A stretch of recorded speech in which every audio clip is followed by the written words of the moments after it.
This week at the House of Mario, Josh is away, so I've got a wonderful co-host to join in while he's away. We're going to be talking about Pokopia sales, Monster Hunter Stories 3, and Resident Evil Requiem. Very excited to hear all about that, so come on in.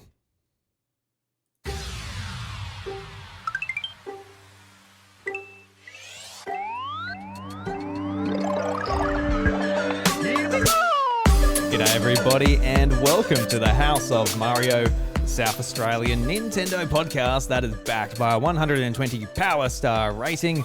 I'm your host Drew Agnew and the doors to episode 354 are open. Very excited today as I've got a very good friend joining me for another couple of weeks. Everybody, welcome Zach Clarke, the co-host of Blowing Cartridges. And Zach, how you going? Welcome to the House of Mario. Yeah, thanks, Drew. Thanks for inviting me to your lovely abode for a bit of a getaway for me for a few weeks, which is nice. Taking a break from blowing dust off my cartridges to come and hang out in the House of Mario. So it'll be a good time. Yeah, you'll be coming here. You'll be clicking in key cards instead of blowing those cartridges. Yes. This is the modern era. We've got no fun cartridges to collect anymore. It's all about those little bits of plastic to put into your Switch too. Shove them in your Switch and download 90 gigs of a game and and like it. You will like it, god damn it. So yes, Zach, very excited to have you here, but it's not without its controversy. I put out on the House of Mario, well, not the House of Mario Discord, but the iDrewby Homestead Discord and the letterbox, just asking for some questions. And long-term friend of the show, Tam, your co-host on Blowing Cartridges, said, "Oi, you have a podcast that needs episodes." So I don't know if I stirred the pot between the two of you there. What's the go there? You got some episodes that need recording, but you're just running over to the House of Mario to Yeah. Well, I mean, first off, this time slot, as I said to Tam, he's never at home. He's always out gallivanting with his UK compatriots on a Monday. So it's his fault for being so absent, to be blunt. I can't help that. But no, I mean, I think we have recorded some episodes. We still always can record more. I think it's always a bit of a stop-start with our show, given we've both lived very different lives, me and Brendan, these last few years. Again, with him over in England and doing his studies while I'm living the 9-to-5 life back here in Australia. So, we always, we record when we can. We got an episode out about a week or so ago talking about Pokemon and had a competitive Pokemon player, Cam, my friend, who's went to Pokemon Worlds about a decade ago, actually. So sort of talked to him about his experience and just generally, wax poetic about Pokemon, as many Nintendo podcasts did, I think, across the internet over the last few weeks, given the anniversary. So, we had a good time, but yeah, I think recording 3 weeks in a row with you will be more consistent than blowing cartridges we have been. But not to fear, we will certainly get more episodes out. We've got a good little sort of plan. It's just getting all the pieces together to get the episodes out. Well, rest easy, Tam. I'm not going to steal Zach away from you, but I will say, if you're not careful, I will slide in and I will steal him. So just a bit of a threat. Maybe be more available on Mondays. Maybe that's the key. Maybe. I don't know. But it's going to be fun anyway, Zach. I've got some questions for you. Just to break the ice, let the audience know, who is Zach Clarke? What's he all about? And why did Drew invite him in? Why did he let him into the House of Mario and all of that? But this is a question maybe just for me, because I've known you for a long time online, even before I've talked to you face to face, and I've always recognized your username Eggman, and you've used like the same avatar pretty much for like all of these years of like just like a Pokemon egg, and I've got no idea what it means. What's the meaning behind your username? It's not particularly special. It's really dumb, but I think that's probably common for a lot of our usernames in some ways. So when I was young, I couldn't say for sure. I suspect it was RuneScape, though, my first sort of need to create a username. And at the time, I just thought eggs were very funny, and specifically because there was a show with Amanda Bynes called The Amanda Show, and there was one character she played that was like obsessed with eggs, and I just again thought that was hilarious. And then in my head, I just thought, oh, I'll make a name with an egg in it, and I was like, well, what's a name that kind of sounds like egg? Edmund. I'll just make it Egmund. That's sort of how it evolved in my head, and yeah, and I've just stuck with it for the most part. There's just been no prepare, like it's not embarrassing enough that I ever felt I had to change, compared to like some people go like, oh, that was a real, 9-year-old decision, and I need to sort of move to the modern times. But it's just kind of like fairly neutral. Like it doesn't really offend, nor does it really like impress. So I just sort of stuck with it. And yeah, in some ways that's probably a bad thing. It probably means like internet stalkers can trace me back to some of my most embarrassing moments at a very young age if they dig hard enough through internet forums. But at the same time, I'm like, I don't know. I don't think I've done anything super cancel worthy either. I've no quiet like racism or sexism online from 10-year-old Zach, believe it or not. So not that I'm putting the challenge out there to go stalk me, but I don't feel compelled to go and cut the I guess lineage off. So yeah, that's how it came to be. Cool. Yeah. Well, it's good that we won't find anything going through all those private discords and old forums and all that. Yeah. Yeah, I'm not going to get my mod cancelled on whatever it is. What was it, the Wii something interface that guy did? Yeah, that's hopefully not going to happen. Yeah, go through your old Miiverse. It's like, oh my gosh, look at these pictures Zach's been drawing. Golly gosh, these stick figures are crazy. These Mario Maker levels, well, too hot, too hot, for TV. Yeah. This is where the hard hitting journalism comes in. What's your favorite Nintendo franchise, Zach? Yeah, it's a tough one. But I'm probably just gonna go with Mario, to be blunt. It's a boring answer. And in some ways, I'm always tempted. Do I say like Pikmin, or do I say like whatever? But Mario is just is like really good. Like it's just so good, and it helps that it's got the breadth. Like if I just say Mario, it can cover like some fun sports games and some fun racing games and some fun party games. So it's got a bit of breadth to it. But I like the Mario world as well. Like the characters are cute and fun. It's just a solid franchise. I mean, it's the reason it's like, other than Pokemon, Nintendo's biggest thing, right? Like it's not just because it was first. It just has that appeal. So yeah, it's a bit vanilla, but it's Mario for sure. Yeah, and whenever like a brand new 3D Mario game gets announced, you've always got so much faith that it's going to be absolutely excellent. So yeah, 100%. Like it's like how certain franchises are coming back, and everyone's like, oh, I'm sort of not ready for another of these. Like that's just not the case with 3D Mario. Like at the end of the day, like there are other games series I'd love to see come back from Nintendo, but am I going to enjoy them as much as the next 3D Mario? Probably not. Yeah, especially now, like it's been so long since Odyssey. Like, it's been crazy. Wild. I guess for like a lot of people, like 3D World was a brand new game, and I guess Bowser's, what was it called? I was going to say Bowser's. I was about to say Bowser's Inside Story. Yeah, Bowser's Fury. Like, it's I guess that technically was a new one, but not really. I don't know, but yeah. No. It's very different to that. Like, Galaxy 64, Odyssey level, title for sure. Yeah. Cool. Well, Mario, that's a good answer. What's your most wanted remake or series to return? Because us as Nintendo fans, we've always got that series or game that we want to see come back. Or maybe if you're just such a Mario fan, you feel good because Mario doesn't go anywhere. But as much, again, while I do love Mario, I also love more niche, obscure Nintendo stuff. I mean, the one thing that just hasn't returned, and again, I'm not original in saying this, but it's just something I played a lot as a kid, is just Wave Race. I just loved Wave Race 64.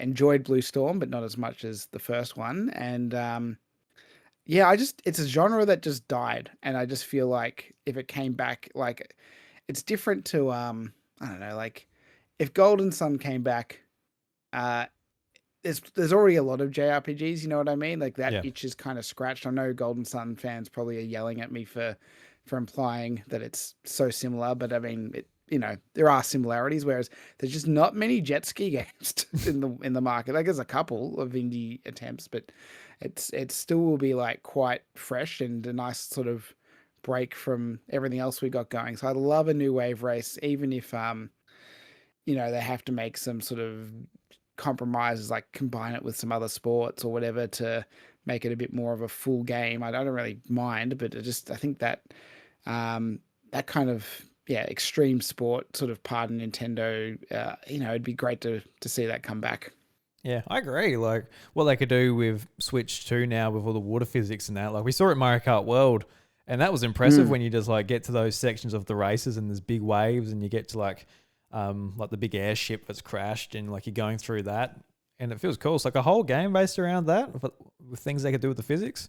Really cool, but we don't really get that many extreme sports games in general. Like that used to be massive in the 2000s, like SSX and just all those sorts of games. But I guess more recently, what was it? Riders Republic from Ubisoft, where it was like a big mix of a lot of them. It was like was it BMXing, downhill stuff, snowboarding and stuff. Yeah. And that game looked like fun, but yeah, never got around to giving it a go. But apart from that, there hasn't really been anything. So yeah, no, that'd be great. Yeah. What's your favorite Nintendo hardware? So this could be just some really weird peripheral, or of course it could be an actual platform. But what's the first thing that comes to mind? Yeah, that's a tough one as well. My favorite console, I think, is the DS, and I'm sort of willing to say that's probably my favorite hardware. Because I think, I could say the 3DS would be cheap because it's got a DS in it, but I do respect the like initial concept of the touchscreen, like, and how much that brought to games in that era. And even to today, to an extent, like mobile games and stuff. But the DS was just such a fun system in terms of, you had, good entries of your classic Mario and Zelda sort of games, but you also had some fun, like unique experiments, like your Elite Beat Agents, your Hotel Dusks, your and like your third parties were on fire as well. Like, I love Ace Attorney, Phoenix Wright, that started there. Trauma Centers, fantastic. It just really like hit on all cylinders and was just, like such a good system. And it's the hardware that really, and it's how innovative it was at the time that really, drove it compared to like, I could say something silly like the e-reader or whatever, which, was novel, but it's not really as like, as good as a DS when if you're being honest with yourself. Same as like the Virtual Boy, right? Like having dabbled with that, it's like, oh yeah, it's novel, but I don't know if it's like good. Yeah, it's like the idea of like being a kid and spending your money on something like a Virtual Boy. Like this is my gaming. That would be pretty heartbreaking, I'd imagine. Not that we ever got the opportunity to pick one up as a kid here in Australia, since it didn't come out over here. But yeah, that would be devastating. No, the DS is a great one, for sure. Like when you say hardware, and like it was so innovative back when it came out, because we didn't have touch screens on anything. I think the only touch screen I remember even seeing was like a fancy ATM outside of like just like a bank in the city or something like that. But yeah, like the idea of a touchscreen was awesome, let alone the stylus built in and all that. That's still something that, I guess like for a majority of phones, apart from like some of the Samsung ones that include the stylus, something we're not really doing now, and still feels novel when you pick up a DS and you just decide to ride in Picto-Chat, or you play Pokemon Ranger where you're like really utilizing that feature of the touchscreen. What's your favorite DS model? Because they all vary quite a bit, from like the original fat model to the DSi. Yeah, I am fortunate enough that I had all three, though I traded in my fat for a light at some point. Well, not all three. I didn't get the DSi XL because that didn't make sense to me at the time. But I'd probably go get just the light, I think, because mainly the extra brightness, like not even the form factor, the extra brightness on the screen. It was a welcome addition, particularly as a kid hiding away under the covers playing games.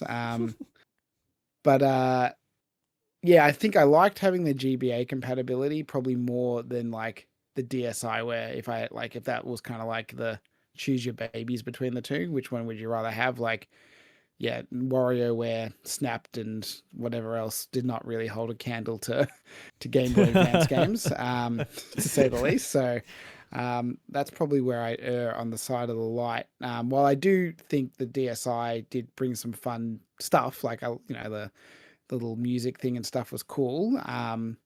It just probably came at a time where I'm like, oh, that's neat, but I've got an iPod, for me at least. So it wasn't quite as useful as it might have been if I was a bit younger and hadn't, I didn't have a dedicated device for those kind of features. Yeah, no, that's very fair enough. You talk about like the brightness with the DS Lite, and I remember I think my first friend to get one was Bryce, and he yeah, I remember just like giving his a go. I'm like, yeah, it's pretty good, and I picked up mine. And Bryce was playing with my like original DS, and I thought that he broke it. I'm like, the screen looks, why is it so dull? I adjusted to the DS Lite, and I was like, oh my god, it was literally night and day. Like, I was disgusted by mine after playing his. I'm like, oh my god. So yeah, I eventually saved up for one, and I remember getting a bundle with Pokemon Diamond. I already had Pearl, but I got the second version of the Pokemon game at the time and got that. I reckon I did the same thing as you, but inverse. I traded in. I actually didn't trade in. I sold my DS Fat on eBay, of all things, with the help of my parents, because we got a better price than EB would have. But yeah, I remember getting a black DS Lite, and I did the opposite. I had Diamond, so I got Pearl in the bundle, if I recall. So that's funny. It probably was around the same time, I suspect, that they were doing that deal. Yeah. Was it a Target? Because I got mine from a Target country. I remember looking at the catalog, like circling what I want to get, all of this, working out how I'm going to raise the money. It's very possible. We had definitely like a Target at my local shopping center as a kid. It was either that or I would have price matched the bundle with EB. But either way, I vividly, like, there was no other reason I would have bought Pearl. You know what I mean? Like, I didn't. I'm not someone that collects both versions of Pokemon games, if that makes sense. So it was only probably because it was in the bundle that I would have bothered. Yes, but yeah, I just can't remember whether it was Target or EB. But either way, it was probably like driven by a Target steal if it was EB. Yeah. I'm sort of like, I'm thinking about it just now. I think that was the start of my obsession of like getting both versions, because I think my sort of scheme was, oh look, I can get the system and I get this game for free. Even I'll have both, and then I can trade with myself because I'll have two DSs. I'll be able to do it all myself, be able to play through the game again, get Diagla, and like do all this sort of scheming. And then when Heart Gold comes out, I eventually get Soul Silver, and I got Soul Silver just before I think it stopped printing. So I've got like I never touched it. So I've got just a mint Soul Silver, which I'm like, oh my god, I am very thankful to Little Drew for doing that. Well, $60. It's made quite the investment. Well, I'm in a similar. I think we've had almost a parallel here. Whereas I got Soul Silver, and then remember when Dick Smith was doing their one of their many "we're getting out of game" sales, and I managed to find one that had Heart Gold, and it was $20, and I bought it for $20, and I never opened it. It's just sitting there in my parents' house in a box at the moment. So it's that was a bargain. Yeah, those games specifically, those boxes are gorgeous. Just like that shiny foil just finish on them, like, oh, they are so nice to go and look back at. Like I went and got like acrylic containers for them to like keep them safe. Yeah, no, I absolutely love those games. Yeah, no, awesome. Yeah, and they kind of need it because like weirdly the actual DS box art feels a bit dull compared to like the cardboard box, which is just so You're right. beautiful and bright. Yeah. Yeah, bring back cardboard boxes. You know what I mean? Us Nintendo fans love cardboard. That's where Nintendo went wrong. Yeah. They've gone to all Cardboard plastic. key cards. Cardboard key cards. Come on, Nintendo. Make us chuffed. And this is just the last one, Zach. And this is another one, maybe mainly for me, but just as far as like your memories of Aussie Nintendo back in the day, like this is something that you and I have a lot of nostalgia for at this point, and you're still pretty much in the Aussie Nintendo group. Like it went on to another castle, and I see a few of them when I go to PAX and all that, but you're still very connected to like a lot of them. But what were some of your memories of the forums back then? Because that was my first exposure to like an online community, and I hold it very near and dear to my heart. Just being on that forum when I was a little tacker. Yeah, it was interesting because while it wasn't my first online community, because I was quite active in a few forums, Gaia Online, Nintendo forums, like the sub forums there, as well as Game Trailers, the forums there. It was definitely my first Australian community, and with that came, I guess the meetups and meeting people in real life in a way that I never did before, and in hindsight maybe shouldn't have as a child. Well, I was sort of in burgeoning teenage years then, so it probably wasn't as dangerous. But anyway, because how I came across it was at a Nintendo Connection tour. It was the year they were doing a new Super Mario Brothers Wii tournament, and you needed a partner. And so I just partnered with this random guy online. He was probably like 5 or 6 years older than me, and you spend the whole day hanging out because you're in the tournament. And we got to the grand final actually, and lost, which was quite frustrating because the team we went up against, they subbed a person in the last round, which I'm like what the hell? Like you can't do that. Like this person hasn't been here all day at all, and you've subbed them in. And they, in the Melbourne community, are well known for many years being one of the best Smash Bros. Melee players in Melbourne. Potentially Australia for a period of time. And so they're just also one of those people that's just naturally good at video games, if that makes sense. And so they whomped us. But the person I was in line with, they turned me on to Aussie Nintendo, and so I was like, okay, I'll join. And then there was a lot of fun to that community, like the box art, like remixes people did of games. When the crew that staffed the site and went to Japan and places and did really silly like adventures, like it's not very conventional Nintendo coverage they did in Aussie Nintendo. It was a bit more crude, a bit more like edgier, I would say, in some ways. And I think that was really appealing. And then over the years, I'm in Melbourne, a bigger city. Met up with quite a number of them at various events, because it'd be who's going to this thing, and then you inevitably see them there, and you sort of make the connections. And then every now and then me and a couple of the Melbourne crew would meet up in the city and play like Mario Party DS at a cafe or something. So those kinds of things are really what made it really fond memories for me. And some of the people we just still chat a heap today, as it's, in some ways it's funny. I'm probably actually talk more to the non-Melbourne people these days, like the guys in Sydney and Adelaide and whatnot. It's just good that there's like a little home, I guess, that they've all sort of made for ourselves online, and can still meet up at PAX, or a bunch of them just did another Japan trip together, which I think is super cool. Like that's kind of the extent of the friendship they've formed over the years. And actually all 4 of them are in different states, funnily enough, that went to Japan. So like, again, just showing that sort of power of the online relationship over the in-person one in many ways. So yeah, it was just a great time, and just a shame that obviously it went away through just awkward ownership circumstances more than anything. But such is the internet. Yeah. You'll have to fill me in on this too, because I remember just slightly. I remember reading something. Was there some beef between Aussie Nintendo and Vooks at the time? Because Vooks is a long-running Australian Nintendo website, still going strong today. You know, it's really fantastic at giving Aussie slanted news and reviews and all that. I wasn't a Vooks viewer back then, but I remember I remember reading some rivalry between them. But at the time, I didn't really have any context of what Vooks was. But I think at the time, Vooks was like a massive Aussie forum as well.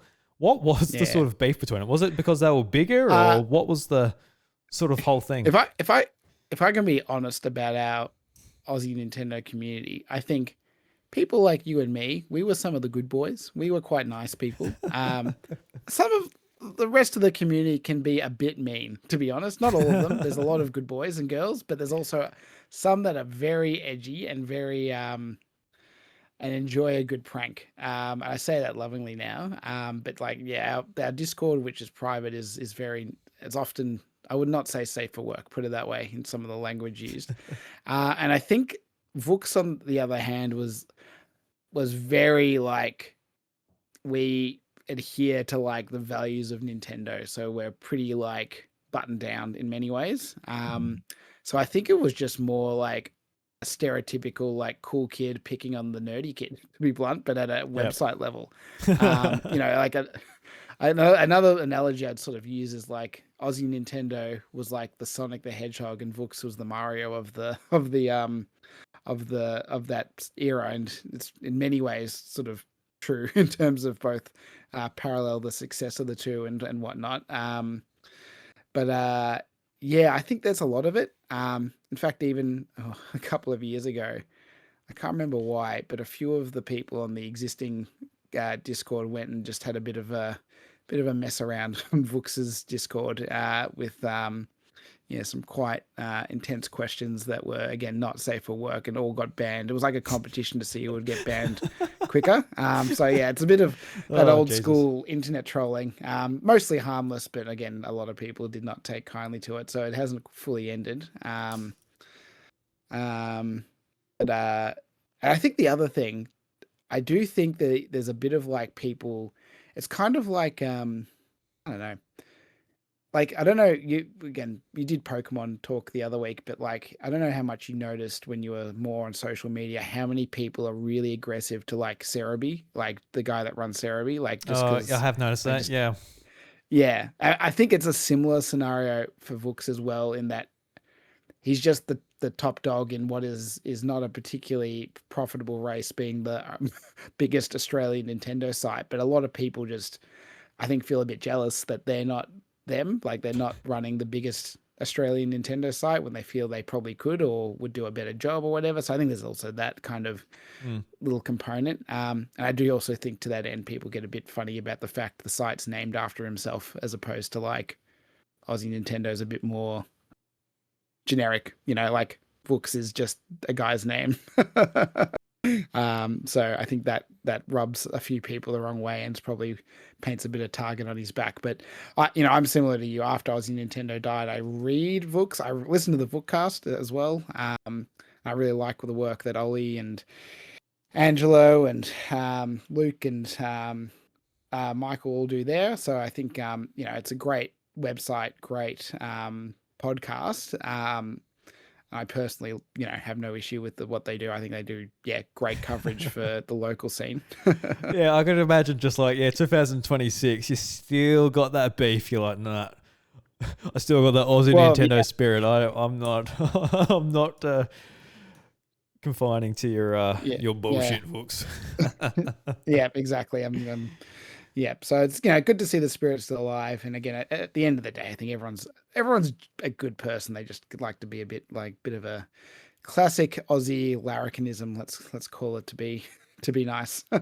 Yeah, no, fair enough. Yeah, that's something that I've always thought about, because it popped into my head whenever, and it was with the context of now knowing what Vooks was. But at the time, I'm like, I don't know, I had no idea. But I remember reading it and just being, kind of confused. It's like, that makes more sense. Yeah, because there definitely were some edgelords in that forum, weren't there? Where like I remember copping some shit, and like that was sort of a learning experience for me to be like, all right, just water off a duck's back type of thing. Like, don't worry about it. Yes, they were. It was a good place to learn. Yeah, that people just say whatever they want and they're not worth the time of day. And again, also they're very different in real life when you get to meet them. At least some of them. Some of them are equally as edgy in real life, and yeah. But anyway, we can leave that there. Yeah. Also, reminded me of Waveguider. He humbled me in Super Smash Bros. Brawl. I'm like, yes, there are. Because I was used to like being able to beat up all my friends. But yes. No, he humbled me quite a lot playing him online.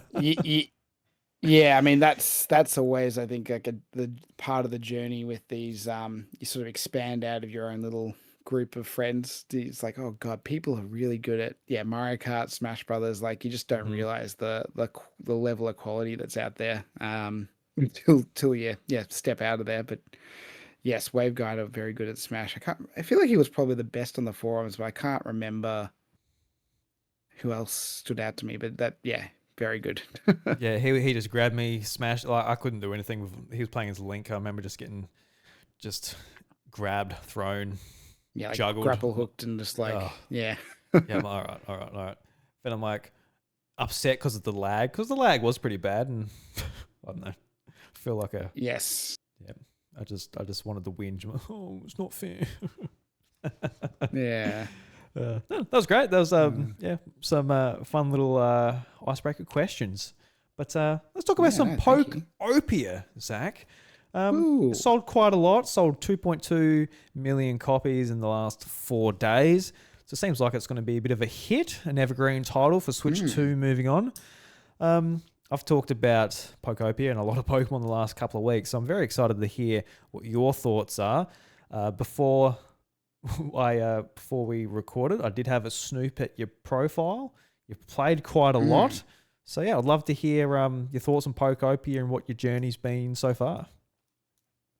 Well, yeah, if I can segue using our last topic into this, I do want to throw some shade at friend of the show, Dave, Aussie Nintendo Dave. A few weeks ago, he's like, oh, don't really see what this Pokopia thing's all about. Don't think it's going to be very big deal at all. I'm like, I don't know, man. It's like Animal Crossing, Minecraft, Pokemon. Pretty sure it's some big things. As long as the quality's there, it's going to be. Yeah, if the quality's there, I think it'll be pretty boogie. He's like, oh yeah, but it won't like sell anyone on a system. I'm like, okay, well, okay. And so he has admitted he was wrong to me, but I'm still gonna call him out as I know he listens to this podcast as well. So shots fired. Suck it, Dave. I am the predicting king compared to the two of us. But yes, the game itself. I think it's rare that like a game that when you first hear about it and you think about what you want from it manages to like just deliver on all cylinders. And I think this has largely done that for me personally. I do want to throw a bit of a bone to Dragon Quest Builders fans. It's very possible that those two games have done what Pokopia has done already, and just none of us played them. So I reckon I see you, I hear you, but unfortunately, there's a reason Pokemon is as popular it is, and Dragon Quest globally at least isn't nearly as big. So I'm sorry, but it is what it is. But yeah, it's just it's that fun, cozy vibe. It is packed full of content. It's just there's an overwhelming amount of things to do. It just really sort of takes the best of Stardew Valley, Animal Crossing, Minecraft, and really blends it all together with that Pokemon wrapper. And I think certainly deserves the praise. You can certainly lob some criticisms at it. Nothing's perfect, but I think it's compared to a lot of Pokemon spin-offs, which I would say on average, like there are some really good ones, but a lot of them are pretty meh, to be blunt, particularly if we add the mobile games into the tally, I suppose. This this does stand out above a lot of them. And yeah, I'm not surprised it's becoming a bit of a viral sensation, and I agree. 2.2 million is probably like not as high as some people were thinking, but I think that's just got to do with where we're at with Switch 2, right? It's not a Switch 1 with 155 million units out there. It just can't sell 20 million copies of a game today. But I do think if we look back at the end of this year, we'll see that number will creep up quite steadily as people pick it up over the next few months and get it for Christmas in the end of the year and all that kind of stuff. So it's cool to see. But yeah, as for my personal experience, I'm obviously enjoying it. So I said to you before, so I've got credits last night, which probably people hear and think either like one of two things, like, oh gosh, he's rushed it or whatever. But as you said, I put in 30 hours, so it wasn't a short amount of time. And I think I was having a chat to some other people on a different Discord today. I think my advice to anyone playing it, and is maybe earlier on, is it is worthwhile sort of crit pathing this game. I know that's not how everyone likes to play games. Sometimes a lot of people have to like complete an area 100% and then move on. But the way this game is structured is it doesn't really lend itself super well to that way of playing, because you just keep unlocking abilities and items through the story.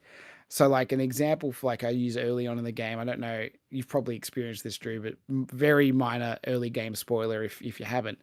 You're sort of seeing a lot of memes of people going around like, oh, I've got the Squirtle ability. I'm going to go through this whole massive land and make the grass all wet and spray one block of water at a time.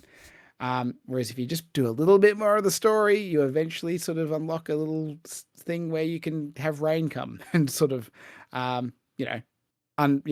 make everything lush again through that. So that happens a lot through this game. You get a lot more things which will make that process of making your world pretty and making the Pokemon happy and all that kind of stuff so much more convenient that it's hard for me to recommend, spending 20 hours in area 1 getting it to like level 10 environment level and building the perfect town when you'll go to the next area and realize you could have done it in a third of the time with the new things you unlock. Plus, you're probably getting new items that you go, I wish I built my house with that material, or this thing that I could have got if I just went to the next spot and saw what was there. So that's just a little PSA. If anyone's still stuck in the starting zone, just chipping away, just maybe consider, is that really what you want to do when there's a bit of a story and a bunch of cool mechanics you can unlock and experience and then come back and use those on that area. Yeah, that's sort of good advice, because you can get sort of stuck just being like, oh, look, I actually want to put a house there and you want to do this. No, I want this to be green. And yeah, you sort of do get just, because you're enjoying the game. But yeah, do you think it could be a little bit more intimidating too? Like if you do want to just really concentrate on an area, but then by the time you roll credits, you've got so much more landmass available to you. Would it be like a little bit harder to maybe dedicate time to a certain amount of area? Like somebody might look at that, like when you start the game, you've got that little bit of land and you're like, there's something to it where you are just like, you completely deck it out. It's a little bit like I'm looking at like Pokemon challenge runs at the moment, and there's a challenge run called the Professor Oak Challenge. I don't know if you've heard about it, Zach, but basically before every gym, you catch every single Pokemon available to you, and you level them up. So you complete the Pokedex as much as you can before each gym. And like before the first gym, like for example, in Pokemon Ruby and Sapphire, when you have like, that's when it's going to be the hardest grind, where you're fully evolving your starter Pokemon, you're fully evolving like all of these strong Pokemon. And in some ways, maybe it might be a little bit harder for people. You might not get the benefit of the rain and all that, but you could do like somebody might benefit from a Professor Oak-esque run of Pokopia, where like you are doing everything as you go along. But I definitely see where you're coming from, because that's what I want to do. I want to go and get all the tools and make sure I'm not like missing out, because you'll have like a lot of items in that where it's like, oh man, I can go and put this there now, but then you've got like a million places where you can put it, then you want to move stuff around, and it sort of depends on the type of player you are, I guess. But yeah, and certainly if you're enjoying doing that, like finishing off the first area, and you want to ignore my advice, go ahead. I'm not saying it for those that are committed to their style. It's just purely there for those who, because it is overwhelming at the start. There's a bit of like, what do I do? There's so many things that want me to do things. What do I want to focus on? So if you're just looking for a little bit more of a push to go a certain way, that's just my little bit of advice, that maybe that's the direction to go if you want to just be a bit focused.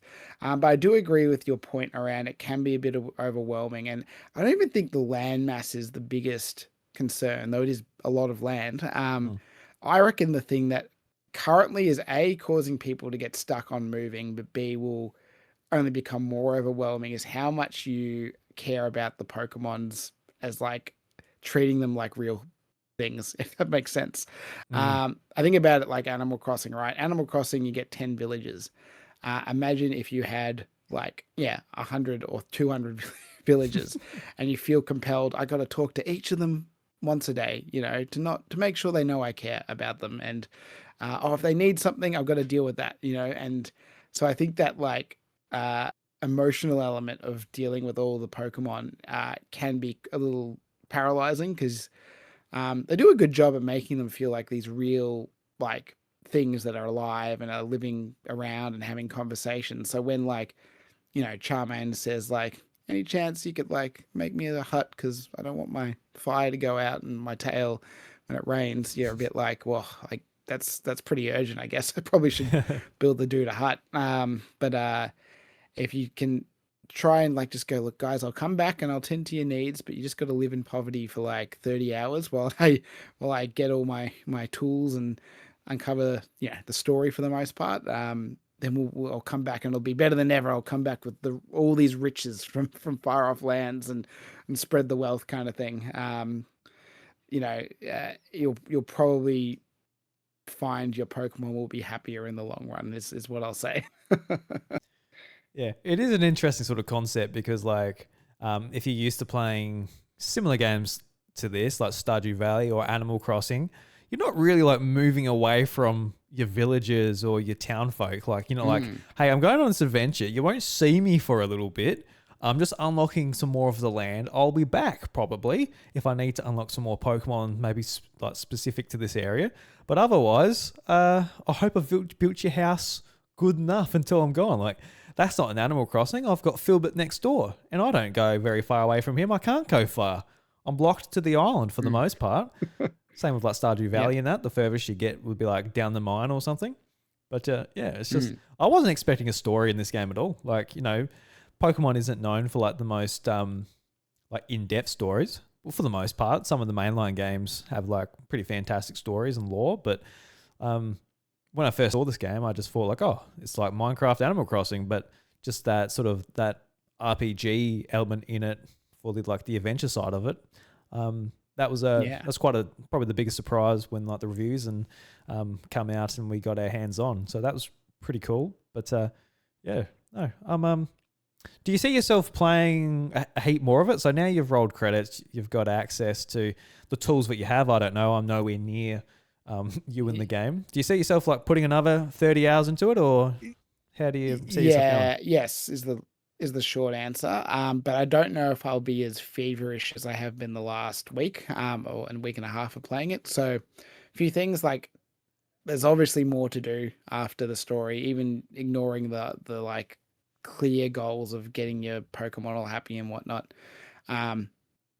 If you look around, you find these things that are effectively side quests. They are some of them are quite hidden. You do have to like actually dig around and look for them, and you could find them, at any point in your adventure for the most part. But I want to see those through to the end just to know what they are and try and avoid, getting spoiled online to what they result in.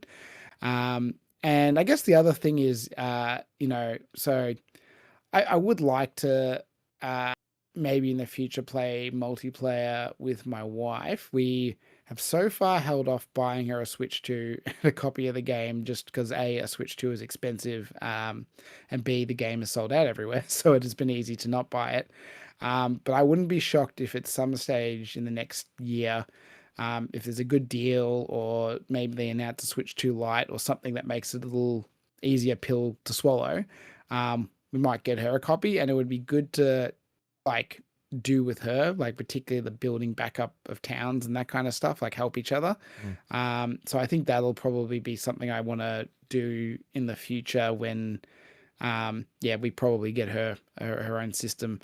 Because my wife is not, she likes games, but it's like, she'll play like one game obsessively for like a few months, and then she kind of like doesn't touch her Switch for a long time. So it's like, it's different to me who plays my Switch 2 constantly.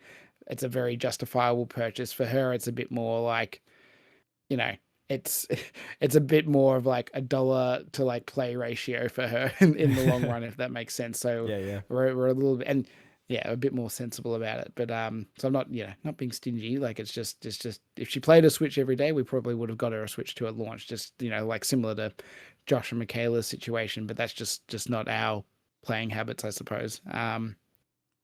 I forgot to mention, I mentioned to you on Discord, but for those who aren't aware, we did try Game Share, and unfortunately Game Share multiplayer is trash. My wife my wife has a go-to insult for bad co-op modes, which she calls them the Kirby mode, because we tried Kirby in the Forgotten Land, and she just hated how Waddle Dee does not have Kirby's abilities. She's like, why do I want to play like as an inferior character, basically? And this is basically that, because like her Ditto can't open chests, can't craft anything. We're stuck to one area. It's just like a really, like, I don't even know what you would really do. You have to like just make up your own goals, and you almost have to guide them. You can't even open up a list of habitats to see what habitats she can make to attract Pokemon. I have to open it up on my screen to show her. It's a really poor experience, the local Game Share. So that was a bit of a shame, because we were kind of hoping maybe if that was good enough, that'll suffice, but no, it doesn't scratch the itch. Yeah, well, they don't want it to scratch the itch too much. They want to sell you another $700 Switch 2 and a $110 copy of the game. They're like, no. Yes, we'll give you the bare minimum, just like a little bit of crack to get you hooked, and then they're trying to get your wife hooked so they can give it the full thing. Yes, and they're close, but just not quite enough. Again, if we were talking Switch 1 prices, it's like maybe, but Switch 2 is it's a big pill to swallow. Yeah, like for Pokopia, like it's a big ask for like one game, but if there's like two other games, what other games would make your wife be like, all right, Zach, now it's time. I need my own. Yeah. What other games would you need to sell her on it? Obviously a new Animal Crossing would be a big one. I think Wind and Waves will probably be one, that because we've played through every Pokemon game on the Switch together. Cool. So that could be a good jumping in point, is Winds and Waves next year. So, but I think that's hard to say. A favorite game which we're playing again right now, actually, with me, is Played Up. We play a lot of Played Up. Okay. Yep. Cool. And so games like that are probably going to continue being like dual, like Switch and Switch 2 for a while, I suspect. Like these sort of simple party games.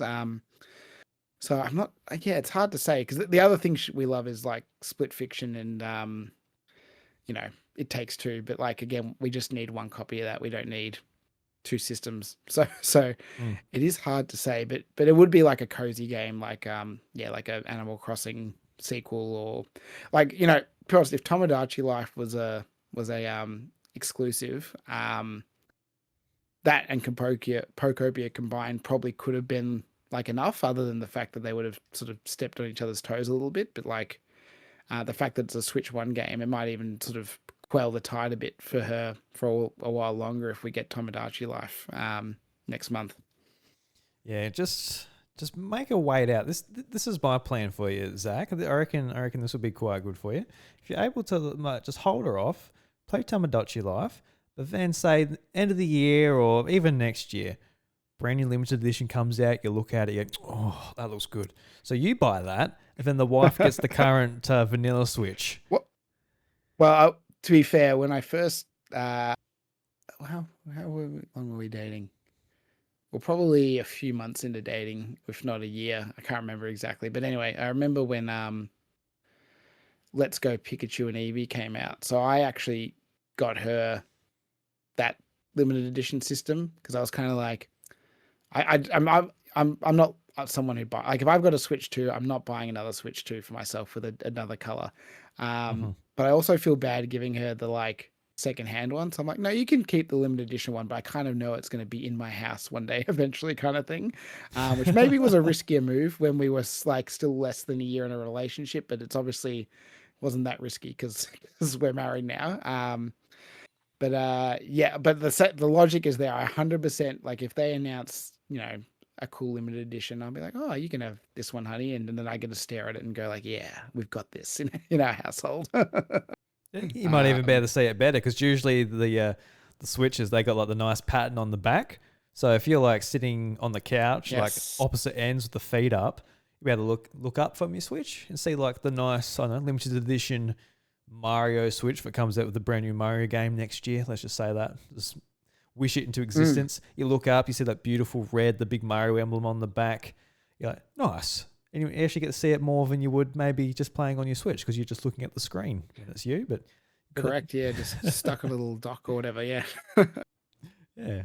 But yeah, I think I and that's part of also the reason I probably will slow down a bit in the game though, is just to save some stuff to do when we go there. Though admittedly, I'll probably also just spend a lot of time with her in her town and help her build stuff as well, which will be a lot of fun. So yeah, so long story short, I think it will be a bit of an evergreen game for me for at least this year.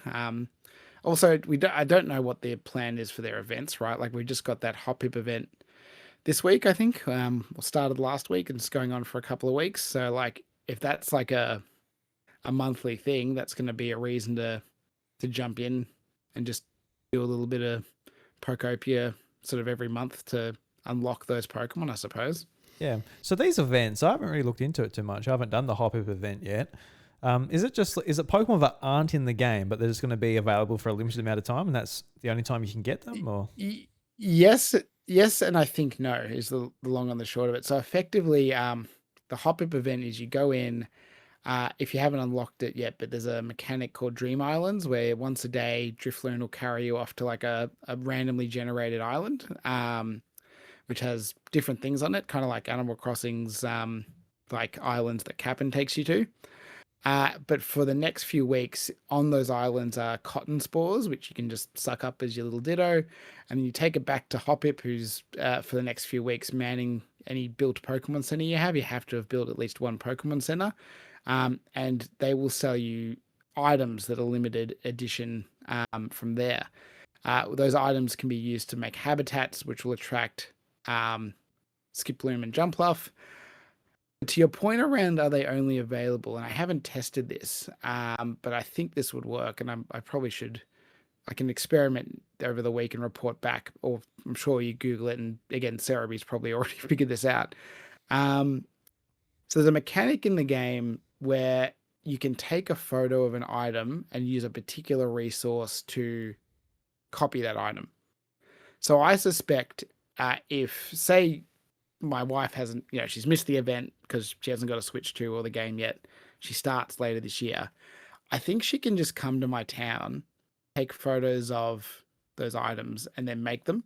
And that will still attract the Pokemon, if that makes sense. Or, I don't know, I assume I can drop items as well for her to take back at home. I'm not quite sure how that works with the proper multiplayer, I suppose. But I wouldn't be shocked if that works that way and is probably intended, because it doesn't feel like they're going to block out those Pokemon coming if you have the habitats built. It's just getting those items might not be easy outside of the event. Yep. Oh, cool.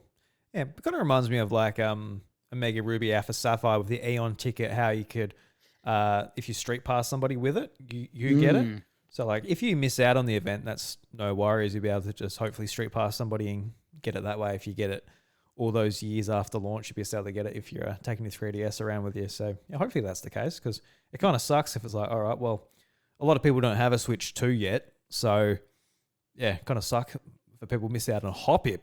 God, imagine not having Hoppip on you in your town. Jesus, what a miss. Yeah, I know. I'd cry.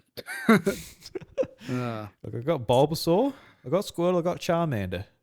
I even got a Scyther, but a hoppip just floating around would have really made this place pop. Or yes, hop. yes, pop and hop. Yeah, hop on pop. Oh dear. Yeah, so I'm glad you've had a great time with it, and seems like you've got a lot more game to get out of it, a lot more money to spend to get your wife into it. Yes, one day. Yes. But let's talk about some other stuff I've been playing. I've got a couple of games from Capcom. I'm very excited to talk about Monster Hunter Stories 3 and Resident Evil Requiem. But Zach, I'd like to hear from you first. I'd like to hear one of the games you've been playing, because you've been a busy boy. You've been clicking on those Switch 2 buttons quite a lot this week by the seams of it. Yeah, well, I'll talk about one of the shorter experiences I had, and then go to you so I can hear your dulcet tones for a while. I Mario Day last week downloaded the Mario Tennis and Mario Clash games. The system just does download them for you. But that I didn't have to specifically download them, but you know what I mean. And tried those out very briefly on the Virtual Boy. And high level review, Mario's Tennis, not worth your time, unless you just out of a curiosity it is, but not like an actually super fun tennis game. The Camelot games have eaten its lunch, in my opinion. If you want a 3D Mario Tennis game, go play the 3DS one. It's a lot better, but it is just as a curio to see where that series technically started out. It's, I guess, fun, but yeah, it's just pretty average retro tennis, to be blunt. But Mario's Clash, I don't know what the general consensus is from like Virtual Boy, heads who've been love the system for many years, but I actually think there's something to that one. If I can use an analogy that might resonate with you, Drew, I would say like it's a similar step up of the Donkey Kong arcade game to Donkey Kong 94. This is to the Mario Brothers games, if that makes sense. Like the Mario Brothers arcade game. Because the way, first off, the level staging is quite nice, like having that progression of going from level to level to level.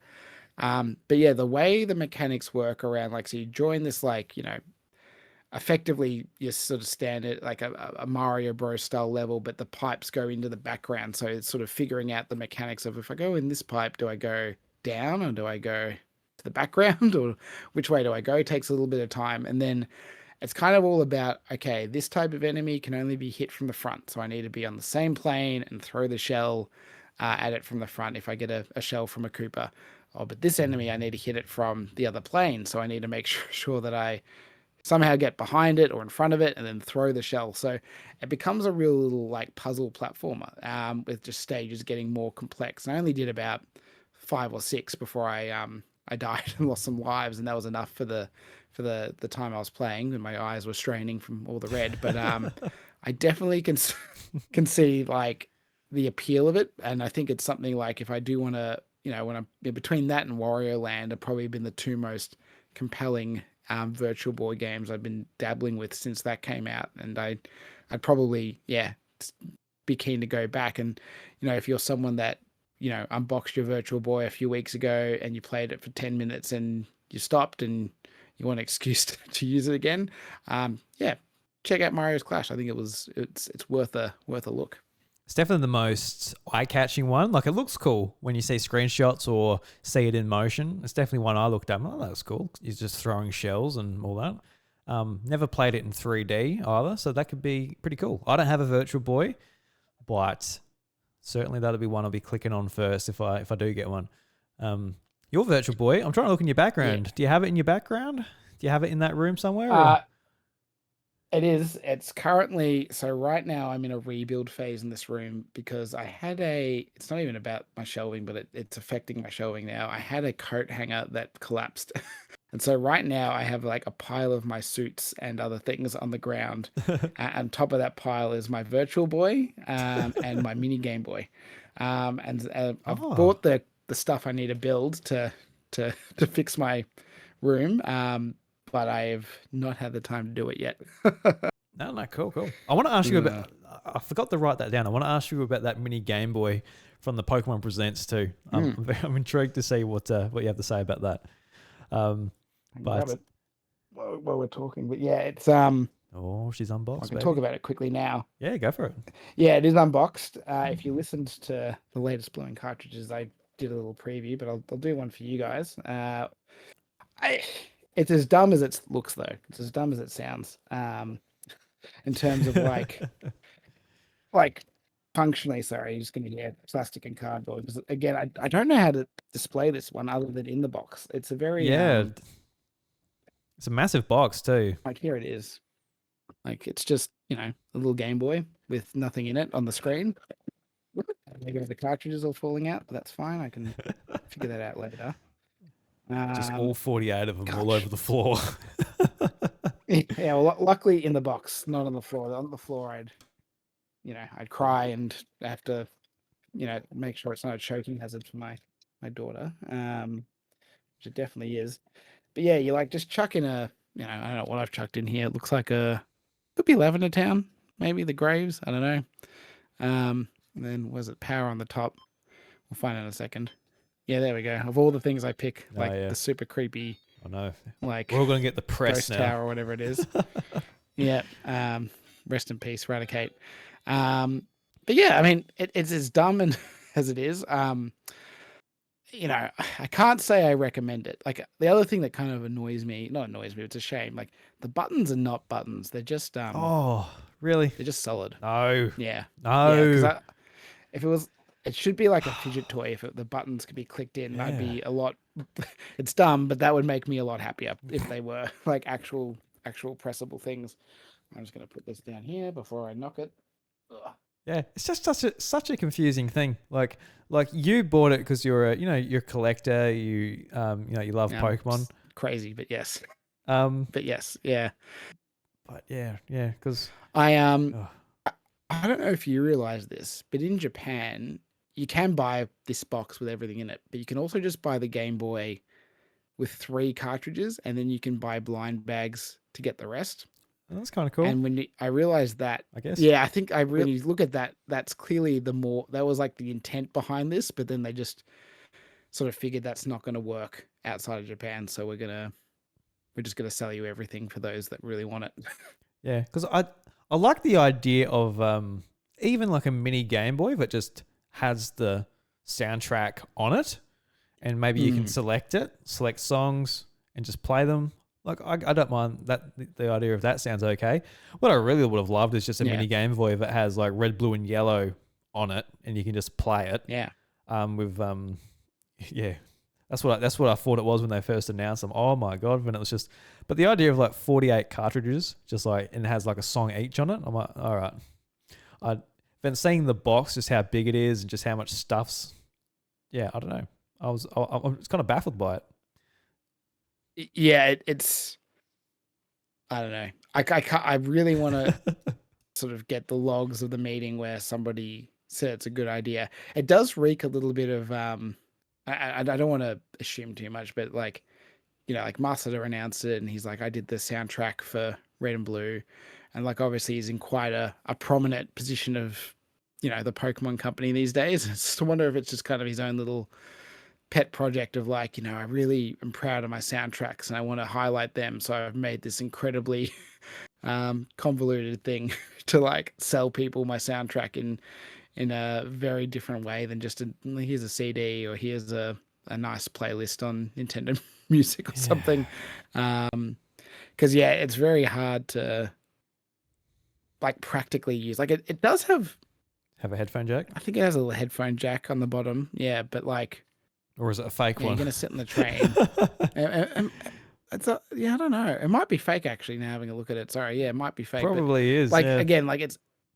Yeah, it isn't something you can lug around with you because again, the cartridges are just too voluminous. And like not they're small, but there's just too many of them, and I already feel like a bumbling idiot swapping Switch games on a train, let alone trying to swap these. So it's just it is very much like an interesting novelty, but not very practical outside of the collector's kind of circle, I suppose. But yeah, I mean, if you wanted to know what it's like, you pretty much got the experience there for the most part.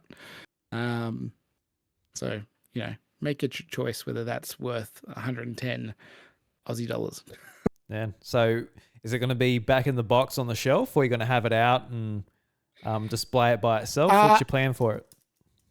Well, I actually don't know yet. I mean, at the moment, it's living in the box just because it's again more the cartridges. If the cartridges came with like a little stand or something nice, I would happily put it outside of the box. Like I have my somewhere back there, like those Game and Watches and whatnot, sort of sitting out on display rather than in their boxes. The Mario and Zelda ones, but yeah, like maybe I'll just keep the Game Boy out with like a scene of choice that's my favorite, like on the screen, and put that somewhere, and then put the box and the cartridges somewhere a little less in the way. I don't know. That's maybe the way to go. Yeah. Or just pretend you're cool to all your friends. Like I got 48 copies of Red and Blue. I'm that wealthy. Until they see like, hey, why do they look so small compared to your hand? Like, oh no, nothing. I'm just got a big hand. It's a really big hand. Yep. Sell them on eBay, like official Pokemon cartridge, Pokemon Blue. And like in fine text for the mini Game Boy. $100 each, please. Probably work. Yeah. I mean, people would do it. I might get some negative reviews, but it would, given people who bought like boxes for things for thinking out with the system, I'm sure I could trick at least a few people. Yep. Get on it. Everybody's going, there'll be that many copies just of like tiny little fake cartridges getting around. All right. Well, what have I got here to talk about? I'll talk about Monster Hunter Stories 3 first. This is from Luke in the Letterbox channel. He says, I'm thinking about getting Monster Hunter Stories 3 for my teenage nephew's birthday next weekend, so I would be interested in hearing about that. So here you go, Luke. Just for you, mate. No one else. I'm going to be talking about Monster Hunter Stories 3, Twisted Reflection. And I was provided this by the publisher, so thank you very much for the review code for getting access to the game.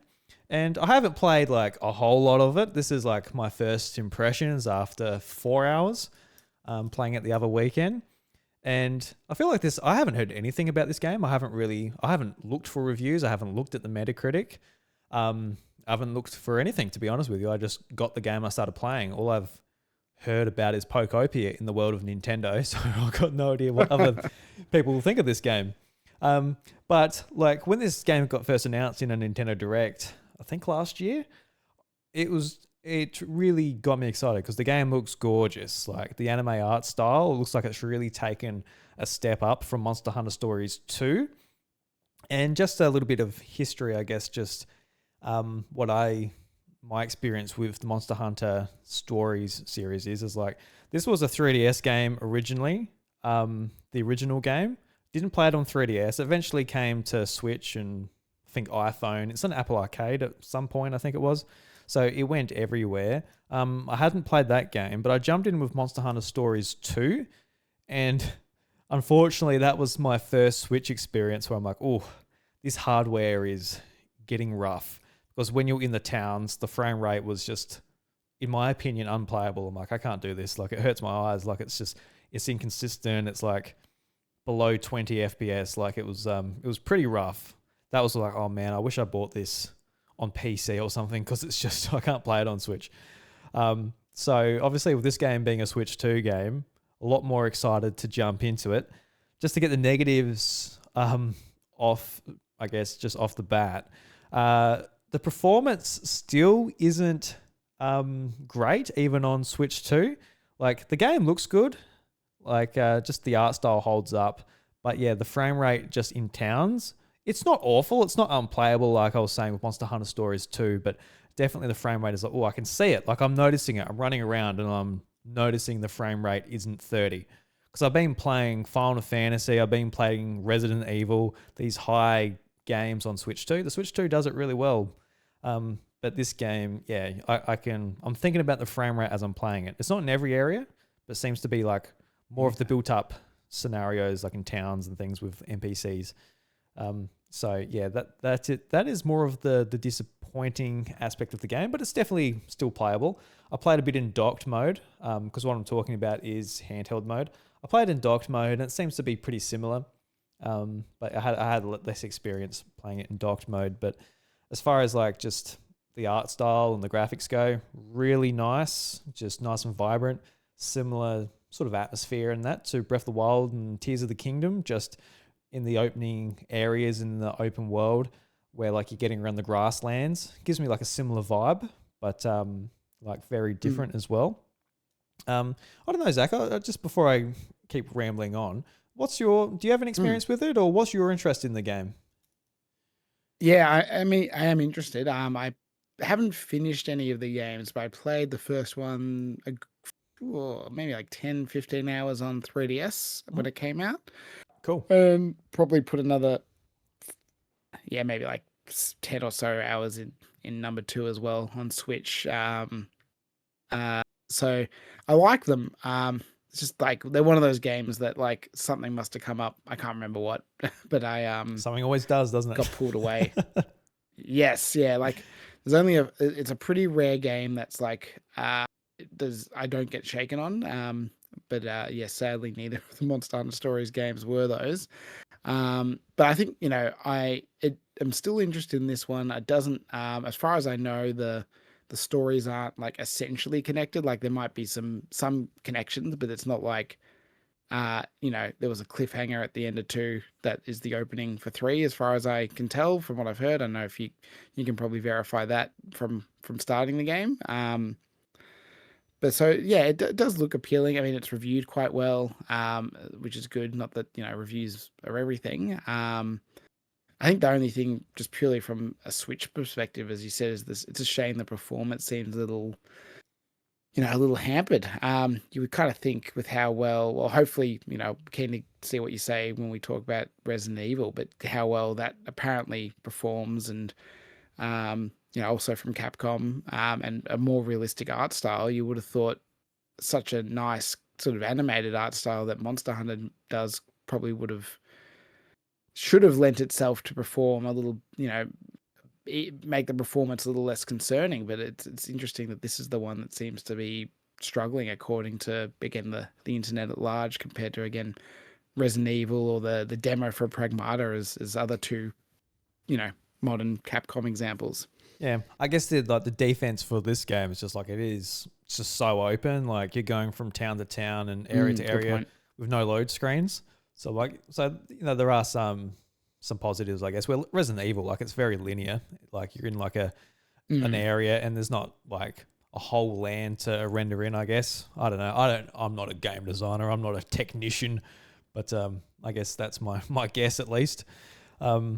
This just playing it the amount of time I did, like the cutscenes and everything, like fantastic, really well voice acted, like beautiful, and it's got a feature that most games have, but you can go into the options and you can choose to re-watch cutscenes you've already watched, and the opening of the game and then a few cutscenes in, I re-watched them after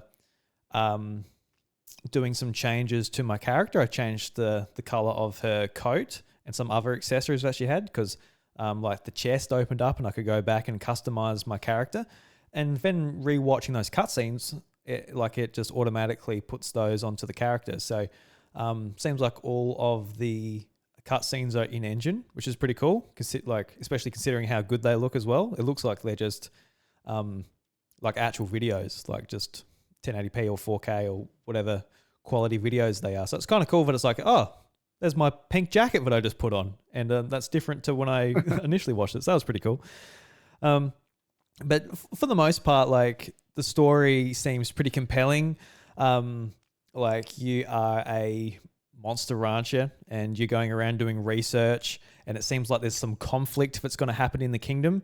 You are the princess of the land, and like your dad basically orders you to, I guess, do some combat and things like that you're not all that familiar with. And just the opening area that I've gotten into, it seems like the neighboring kingdom is up to some mischief. It seems like there's going to be a war that's breaking out. They're controlling monsters in some way.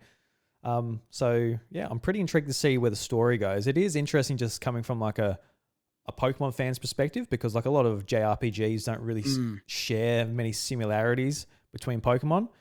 But in this, like, it is a lot of fun just being in the open world, and you're looking around, and there's these like rocks with I guess like caves going into them that just pop up, and they're called monster dens. So you go into these monster dens and you pick up eggs, and when you pick up an egg, it might alert, I guess, the mother monster, and I guess as you can have as many tries as you want in the nest, but each time you do it, you have more of a chance for the monster to wake up. And like if they wake up and get you before you escape the den, then yeah, it's you basically lose the egg. So there's kind of an interesting risk and reward for actually collecting these monsters. Then you take those eggs back to the town, and then you're able to hatch them there. And it's in Pokemon fashion as well. You're able to have like a party of 6 at a time, which I thought was it's pretty cool. So I'm trying to just like, yeah, it's just when there's not many similar games to Pokemon, it's just like just these. It's like such big. It's just such a different game, but just saying like I'm collecting monsters. I can have 6 at a time. I'm leveling them up. It's turn based. It's like you got to try and turn off your Pokemon brain sometimes, because yeah, just like there isn't the types and all that. The combat system is very different, and from what I can tell, the turn based like combat is very good. Like even just the presentation of it, it's absolutely gorgeous. The monsters are just beautifully animated. It's just absolutely beautiful when like you're playing the game and just watching like the monsters move and do their attacks. And there's so many like synergy attacks you can do where you team up with your monster, you team up with your other party member and their monster. So it seems like a lot to it. Even in the opening tutorial, you're being taught that many things. The main mechanic is a rock, paper, scissors mechanic where, you've got all your skills and attacks that you can do, but you're also like picking out of power, technical, or speed. So power beats technical, technical beats speed, and speed beats power. So in certain situations when like you go head to head with the opposing monster or monstie, it basically pulls from that rock, paper, scissors mechanic, and whoever wins that gets the attack off. So yeah, I'm still like, I'm learning a lot of it still, but it was fun to sort of actually come across like the first couple of boss monsters in the game, and like just sort of like being there with like my arms crossed, looking at the monster. He's got certain conditions where, I forgot exactly what it's called, but he had like crystal spikes on his back, and that sort of changed the monster's behavior. Like the idea was to target that specific crystal on his back, but when you target it, he can also retaliate straight away on that attack. So you got to sort of pick your timing and pick your attacks that you actually put on to its spikes. Otherwise, you might want to target its head or its belly or maybe its arms.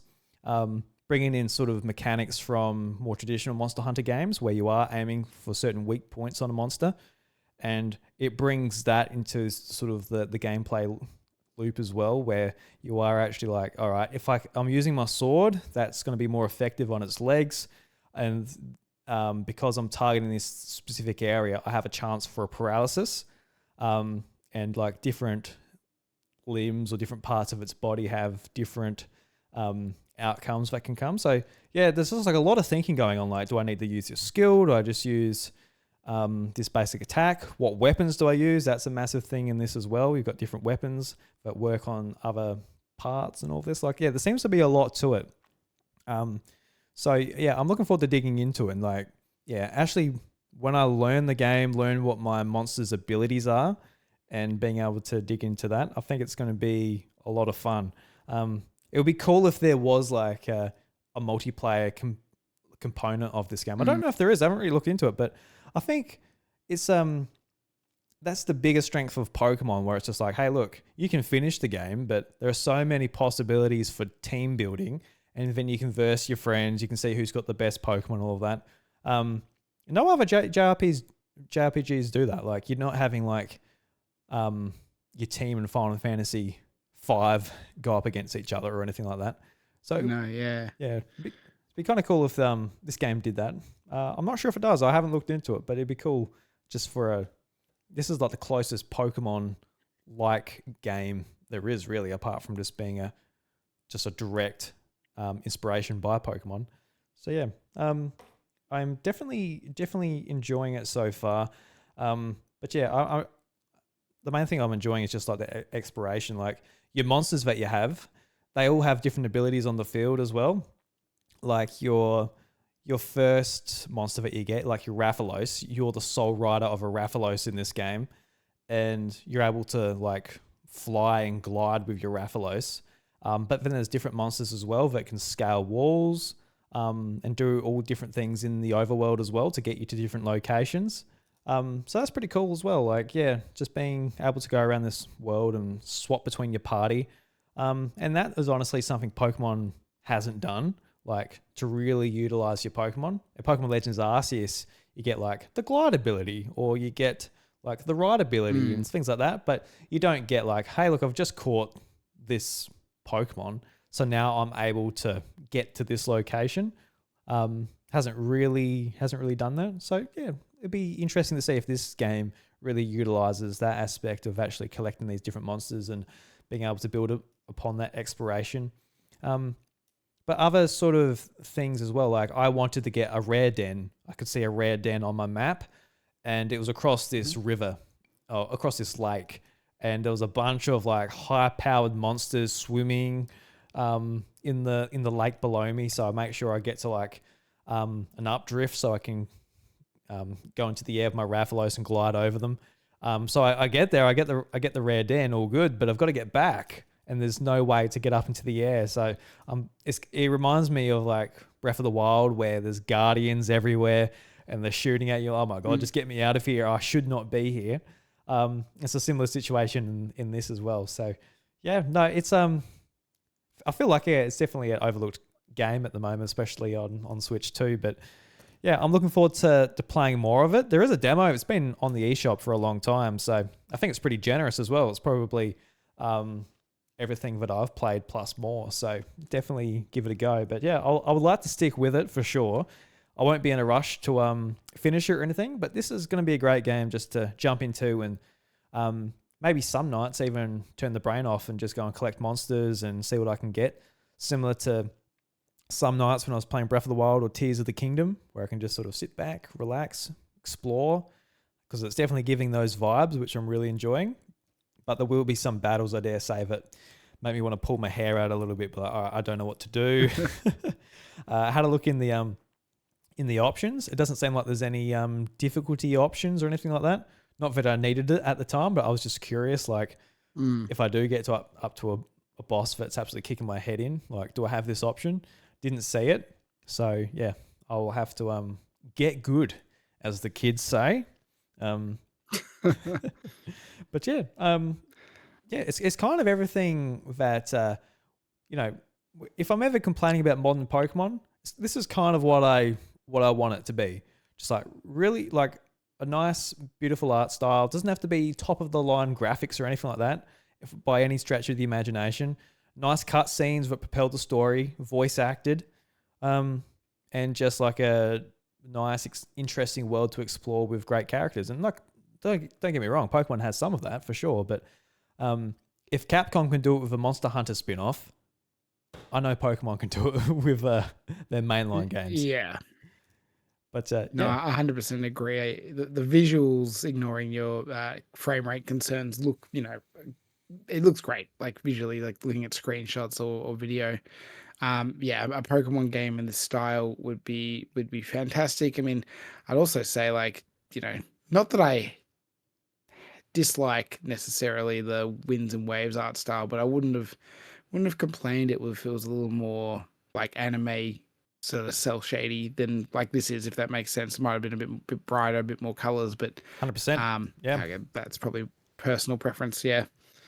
Yeah, no, I feel the exact same way about you. When I saw Wind and Waves, and the Scarlet and Violet look, like not like the like poor graphics or anything. Like it looks certainly way better, but it's just got that same art direction.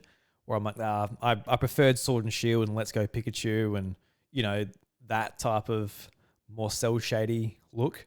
But yeah, this game, yeah, kind of exactly what I'd want from Pokemon, to be honest. So I should put my... Oh God, I forgot the saying. I should put my actions where my words are. I don't know. My saying dictionary's gone out the window, but I should play this instead. And I think I will. So yeah. Yeah. It's like put your money where your mouth That's is. But in it. this case, you got a review code, so it's more put your time, I guess. Your dollar. I'm trying to think of a word to describe it. Like your just minutes and seconds into your mouth and play the game. Yeah. Put my thumbs are on the sticks, so I need to put my thumb in my mouth. There you go. Yep, like a big monster Pokemon baby with the thumb in the mouth. But anyway, we'll move on. All right. Well, I might as well use this opportunity just to put the Capcom games together. Also got a review code for Resident Evil Requiem. So once again, thank you very much for the access to this game. And I'm not a Resident Evil fan necessarily. I'm not a big fan of scary games because I'm a little scaredy cat, Zach. I'm a scared little boy. And but I was very interested about this. Like, honestly, if this game wasn't on Switch 2, I probably wouldn't have been interested in it. Like, it would have come and gone. But the idea of like a day and date Resident Evil game, massive get for Switch 2. And this is kind of exactly what I wanted with a next generation Switch. I wanted these types of games to come to the system. So yeah, just intrigued from that point of view to see what it's like playing on Switch 2. And of course, I'd like to give the series a go anyway. It's a very popular series, and I want to get out of my comfort zone a little bit when it comes to gaming. So a few more scary games might not hurt. It's not the longest game either, I think. I think a lot of people are finishing it between 13 and 15 hours. So I'm like, cool. More than happy to give it a go for that. But just starting up the game, this is a game that like runs super well. I didn't think about the performance at all when I'm playing this game. And there are like, I feel like on Switch 2, when it comes to high profile games that are running well on Switch, we're going to be saying the same thing for all of them. And it's the same thing that happened with Final Fantasy VII Remake as well, where it's just like, oh, yeah, you can see the hair. Like the hair is definitely the most noticeable thing. Even to the point where it looks super unnatural and it just stands out like a sore thumb. But it is what it is. You're playing on a handheld, basically a tablet, which is running at 20 times less power than a PlayStation 5. So I was like, if the hair's the concession, look, so bad. It's fine. Like, it's one of those things. I was in a first person situation with Grace, because in the game you play as two different characters. You play as a new character called Grace, and you play as Leon as well. And the Grace section you play in first person, and I was playing in handheld just in bed, and it's a pretty tame bit in the game where you're just walking through the city. And I was looking at like the bricks and like some of the aspect, and it does, like, if you look really closely, you can see the blur. You can see that the DLSS is working super hard in this game. I think I read that it's upscaling it from like 500 and something p up to 1440 or like whatever it is. So like the DLSS is like, it's doing its job, but it's doing its job pretty goddamn well. Like, I couldn't imagine putting it next to like one of the other versions and not noticing a difference. But I'm naive. I'm not going to play any of the other versions. I've got the Switch 2 version, and yeah, I'm more than happy with it. It looks really good.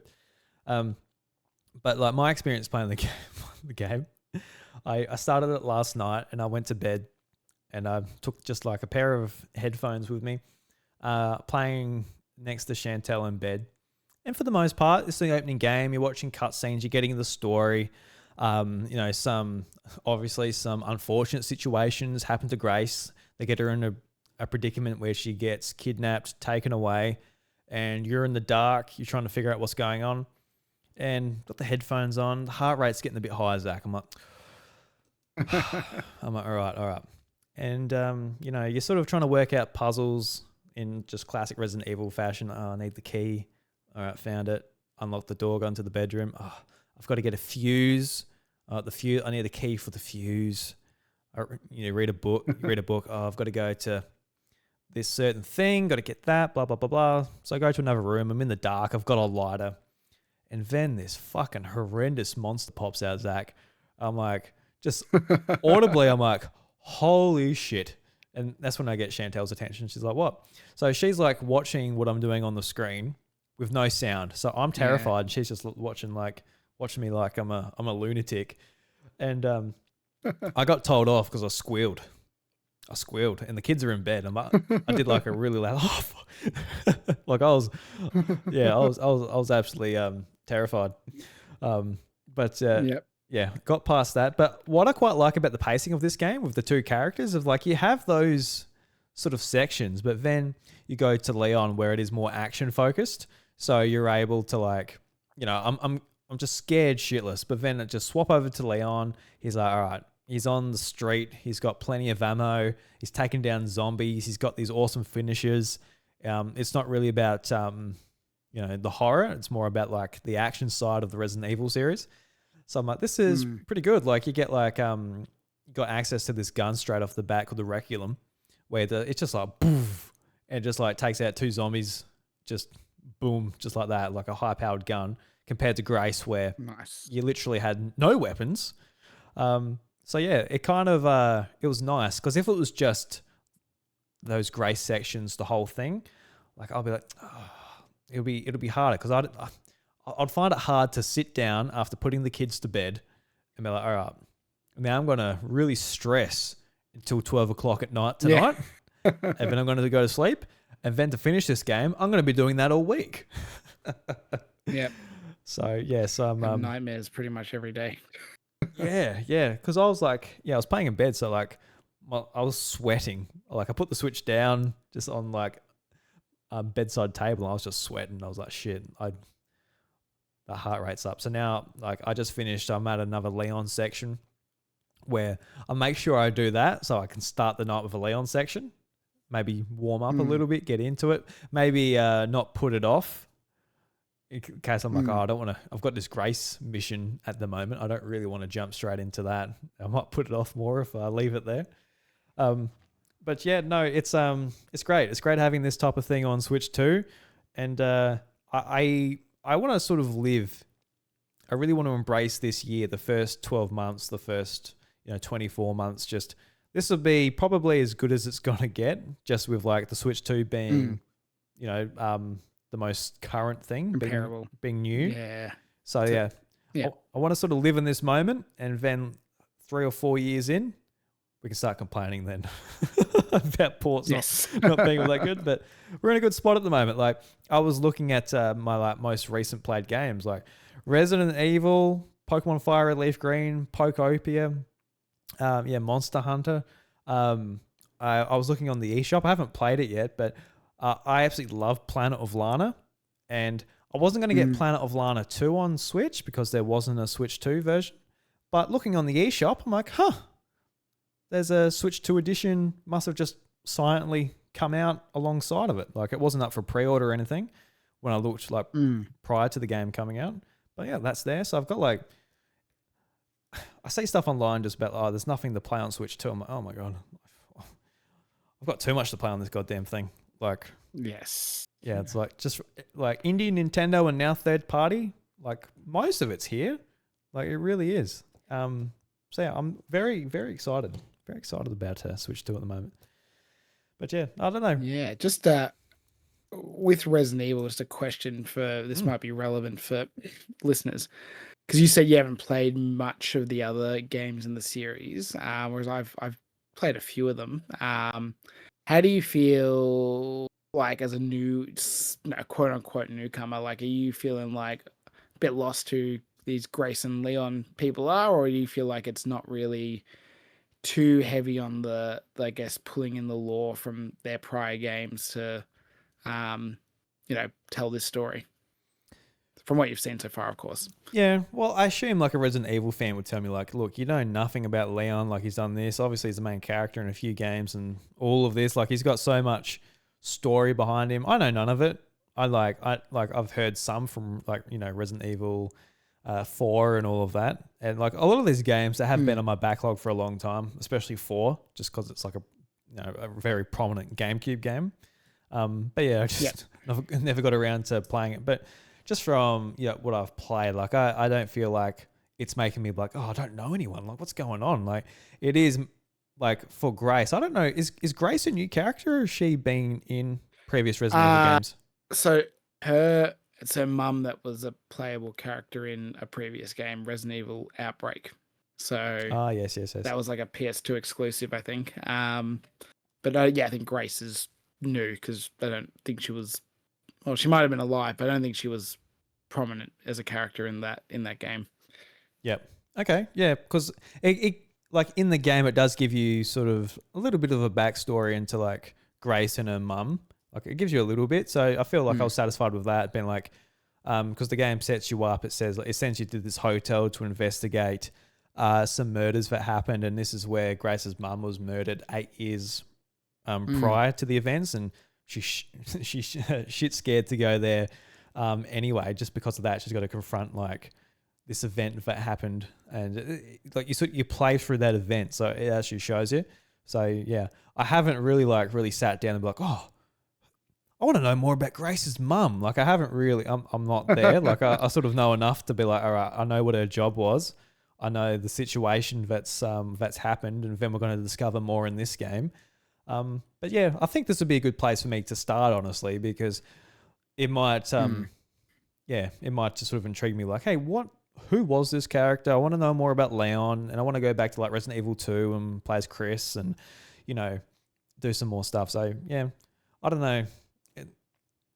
I feel like some people would be like, Drew, like you can't start with 9, and like I could agree with that, but also like I don't have time or the desire to go back to 2 and 4 and all of that prior to this. I was listening to some podcasts where they like replayed all the games and all this prior to this one, but I'm like, no, I'm not doing that. We'll see how this one sticks, and then we'll see where we go from there. But go from there, yeah. Which I think, like, to those people, sort of like shaming everyone that's like starting on 9. Like, I don't know, man. How many people started with 4? Like, that's not even Leon's first game, and I bet like heaps of people played 4 without having any context of Resident Evil 2, right? So like maybe just cast your mind back to a simpler time when we didn't judge people so harshly like that. Yeah, like I'm pretty open to playing the remakes. Was a couple of weeks ago. I think I was just what was I doing? Oh yeah, I was on this thing. I got this thing, Zach. Just I think it's called the GKD Pixel, and it came with an SD card just like full of games on it. I didn't ask for it because I usually like to put my games on it myself, just so I know like they're the proper ROM rips and all of that. But on it was Resident Evil, so I'm like, oh, I'll just fired it up on this tiny little thing, and I was quite impressed just with like the live action cutscenes in them. I didn't know this had like live action cutscenes. From like playing the actual game itself, I'm like, whoo, this is. You got to really readjust your expectations with like the times, like those tank controls. Like I've heard a lot about those tank controls, but man, these are tank controls for sure. This is like a rusty old tank too. This isn't like a brand new tank. Yeah, it's an acquired taste. The first game and even the remake of the first game is still similar in that regard. So yeah, it's different though. Number 2 remake and onwards is you'll be fine if you can play 9, you can play RE2 remake for sure. Yeah, no, definitely. Yeah, so yeah, I'm gonna stick with 9. I'm looking forward to playing more. It is one of those things too where on Switch, like a lot of handheld games, you can just pick up and play wherever, but this is the type of thing where like you want to be immersed in it. You at least want a pair of headphones on. So yeah, it is like a little bit harder to maybe like fit in between like playing when the kids are watching TV or something like that. It's a little bit trickier. Yes. But also in that respect too, like there'll be no way like you'll be able to play this around the kids or something. So having it on a handheld's quite useful as well. Yeah, they just look at your screen. Yeah, you don't. Yeah, Give them nightmares forever. Like you're playing on the TV at night, and then like you hear a scream, and you realize your kids have been sneakily, got out of bed and were watching what dad's doing or something. Like that's not gonna go down well. Yeah, well, the first sort of enemy that I was running away from in this, it almost gave me nightmares. So Jesus Christ, you can only imagine what a kid would think of this this type of thing. Jesus, trauma, but yeah, fears for life. Yeah. Oh, no, cool. Capcom might even be the best publisher on Switch 2 this year if Pragmata hits as well next month. Like for real, like they have had like a wonderful 4-month run. Just like with these two games, that's something really good at the start of year too. Have I already forgotten? Maybe. I can't remember. Or was it just these 3 games? Yeah, I can't remember either. But yeah, anyway, just those 3 games. I think it's these 3. Yeah, I can't think of anything else they had yet, other than the fact they obviously on the same day put out 7 and 8 of Resident Evil on Switch 2 as well. So, giving Nintendo fans a lot to buy. Yeah, just all at once. They seem to have a pretty good pack. Like, they're relatively expensive, the other Resident Evil games, if you buy them separately on the eShop, but I think it was like $20 more or $30 more over Resident Evil 9 if you bought the 3-pack. So like if you wanted all of them, you don't pay that much more over Resident Evil 9 for the other 2 games as well, which I thought was not too bad. But if you miss that opportunity and you're buying them separately, it's a little bit tougher. Yeah, well, that's a bit of a PSA because I think that deal ends the end of March, the bundle, if I'm not mistaken. Oh, really? That was limited. Okay. Yeah. Yeah, I think they announced at the end of March you will not be able to buy the triple pack. So if you are considering it, maybe just do it. There you go. I didn't know that was a limited thing. Damn. It's unfortunate. Yeah, it's a bit annoying because you consider how old 7 and 8 are. You would have thought that it could just be done in perpetuity, but I'm sure like there will be sales again in the future. So if you're not like playing Resident Evil this year, you could probably wait and still get a deal. But if you're like going to play it in April, maybe don't wait till April to buy it. Yeah. I'm curious, like for you, if you're going to play Resident Evil 9 or like a game like this, do you play everything on Switch 2, or do you choose to play some games on PC or PlayStation or anything like that? What's your sort of play habits? I play most things on Switch 2 more due to the lifestyle I live than anything. I'll talk about it in a moment when I touch on one of the games I'm playing. But I just find it harder to get into a PlayStation game because I only have really a good chunk of time at night to play on the TV. Whereas the Switch, I play traveling. So I go, commute to work on the train, so I get a solid bit of time both ways. And if it's not hectic at work and I get a proper lunch break, I can potentially even pull it out of my bag and play at lunch. Again, like I could not have got 30 hours in Pokopia in the last week and a half if it wasn't for those points of time I could play, like going to the office 3 days last week and just using those travel times and lunch times to fit in some more gameplay. I'd be significantly less, to say the least. So yeah, it just means I'm a bit more. It has to be a really compelling game to keep pushing me through on PC or PlayStation. And PC, this has been more of a personal issue for a while, but probably ever since COVID even. Like it's just my PC is like where I work. And so mentally I just don't like playing on it as much as when I was younger and I played PC games quite a lot. But like for the right game, or for an exclusive, I'll still, happily do it. Like I played Baldur's Gate 3 on PC because that's where my friends were playing, right? So it just sort of fit that system quite well rather than paying, for PS Plus just to play online with that, if that makes sense. So, but yeah, that's a pretty rare occurrence these days, given most of the indie stuff I play a good amount of either launches on Switch day one or like comes eventually if you just wait. Yeah, no, definitely. Yeah, I'm in the same boat as you, I think. Just, yeah, find it that much easier just to play in handheld. Especially with you, like, I'm quite jealous of like a commute to work that you do. Like, that sounds quite nice. Hands off the steering wheel, don't have to drive. Or you Yeah, do have to well, I drive. said it in. No, I don't know. I don't have to drive. Yeah. I could drive to the station, but I choose to walk. That's more of a so I don't die at an early age, but make sure I get some exercise in. So I do the 15, 20-minute walks to the station just to do that. But yeah, no, it's yeah, it is quite convenient. And yeah, it is sort of nice because I think I don't know when I'd fit my gaming time in without it. Which again I'm sure is very relatable for a lot of parents out there, and what how stuck you get, and even just tired, right? Like if your only chunk of time is as you, again, I'm sure you're acutely aware of, Drew, the end of the day, sometimes you're just like, I am beat, and you know, Resident Evil might not be the game that I'm mentally prepared to play when I'm super tired. Yeah, you're like, all right, where's this key? This thing chasing me. I just want to go to Pokopia and be a ditto flopping around. Yes. Exactly. Yep.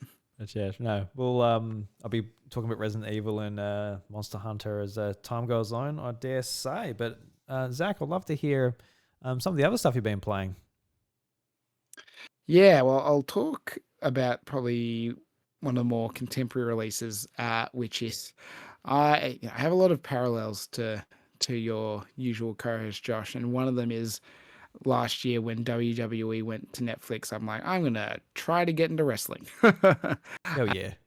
Spurred on, yeah, I was sort of spurred on by like a series of things where, like, I'd watched I don't know if you've seen Iron Claw, the with Zac Efron. I It's like haven't, a but Zac Efron. document. Oh, I got to check it out now. Yeah, exactly. I mean, Ooh. good name, Zach. But it's basically a like a drama, but like based on a true story about this family that were in like wrestling in the, I don't know, like 70s or whatever.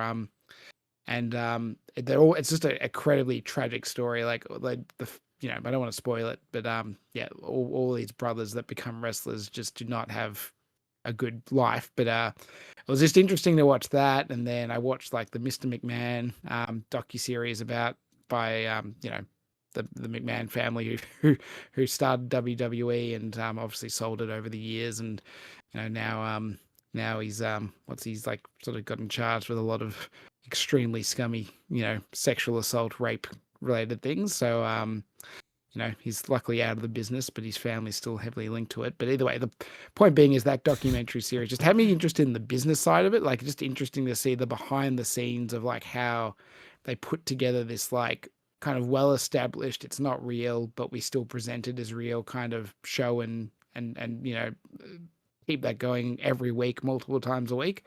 So when it came to Netflix, it was just like, well, now I don't need to pay anything more than what I'm already paying to give it a whirl. So I watched that, and sort of followed it a bit on and off last year, and it was enjoyable enough. Went to an event in Melbourne, that was fun. But as part of all that, I got WWE 2K25 last year on PS5, but due to those time and play pressures, didn't give it as much of a crack as I hoped. But I've decided to give it another whirl this year on Switch 2 to see A, if I get more time, but B, I have to admit I was swayed by so my favorite wrestler. I don't know how much you know about wrestling or anything at all, Drew. So tell me if this is familiar. But have you heard of Joe Hendry by any chance? Oh yeah, yeah, I have.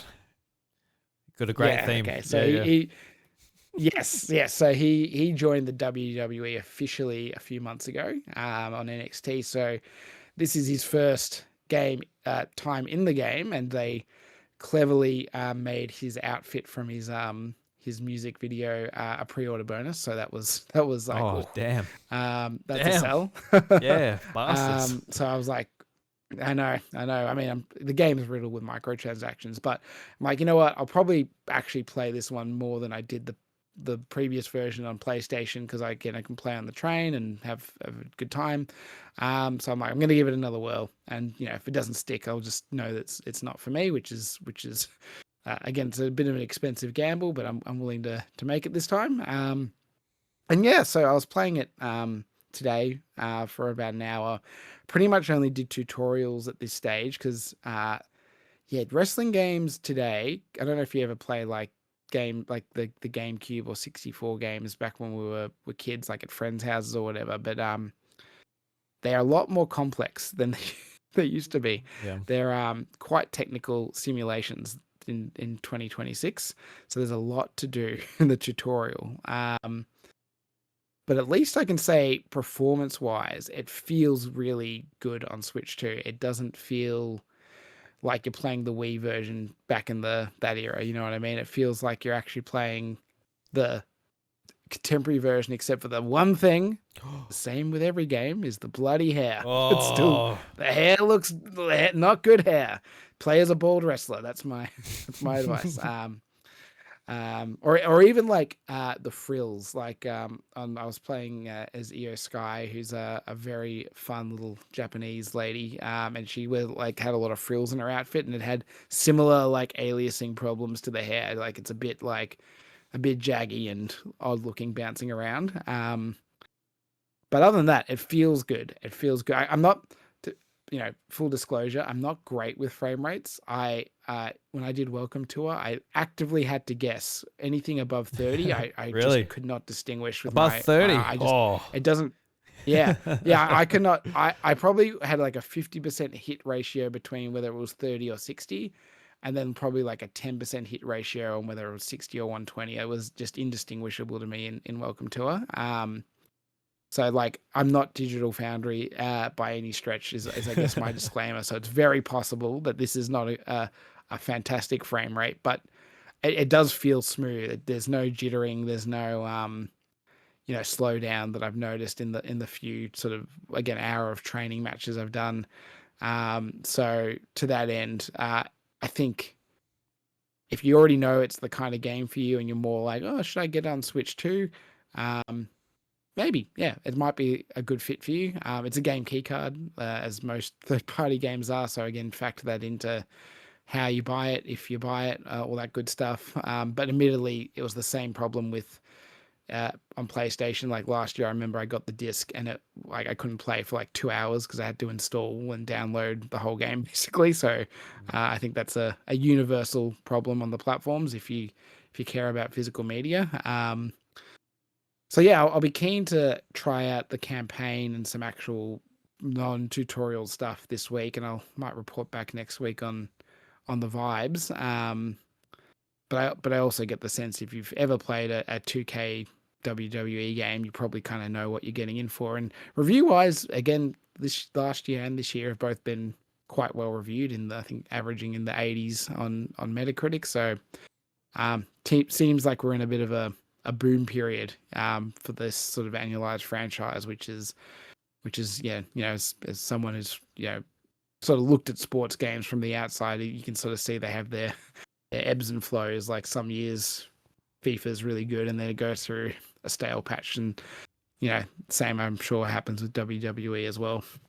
Yeah, no, it's cool that you like getting into it because it was WWE. It's one of those things like wrestling. I want to get into it. I just never sort of got around to it, and it's kind of like sport in general. Like now that I'm older, I'm looking for a sport to grab me, and I kind of want it to be football. I want it to be soccer.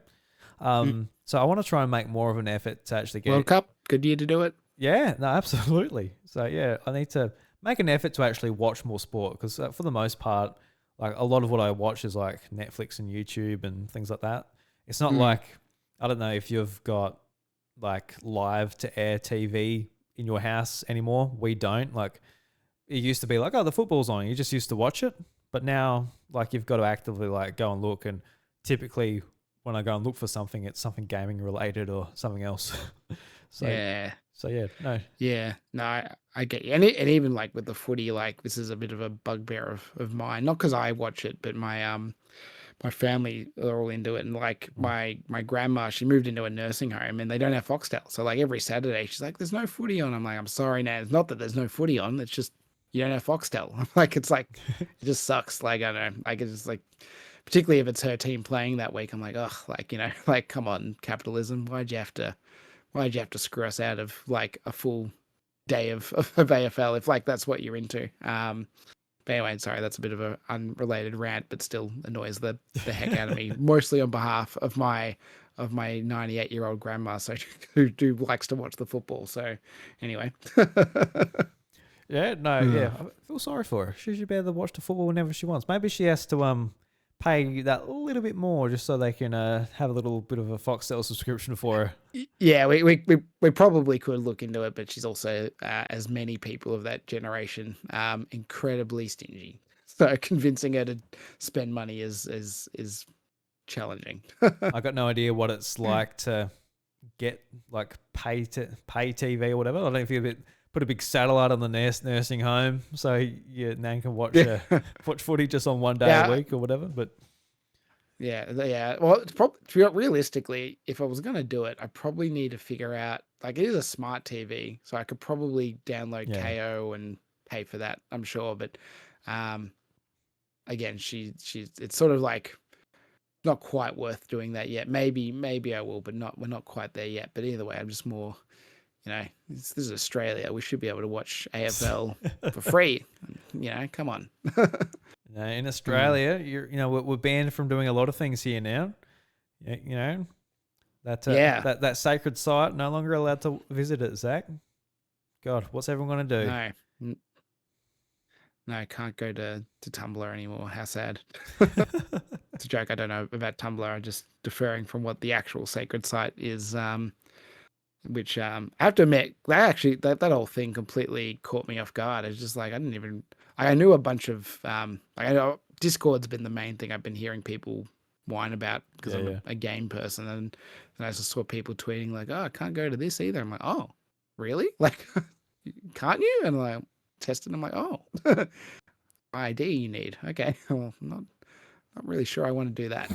don't want that on record if I can help it." Just have your driver's license just like uploaded to the sacred site, the beautiful sacred site. Yeah, exactly. Yeah, no, that is funny. Gosh, no, yeah, because you're talking about like getting into it like WWE. I did a similar thing this week, and I bought EA Football Club 26. Yeah, yep. That was like $25. It was on sale again. So, all right, we'll give it a go.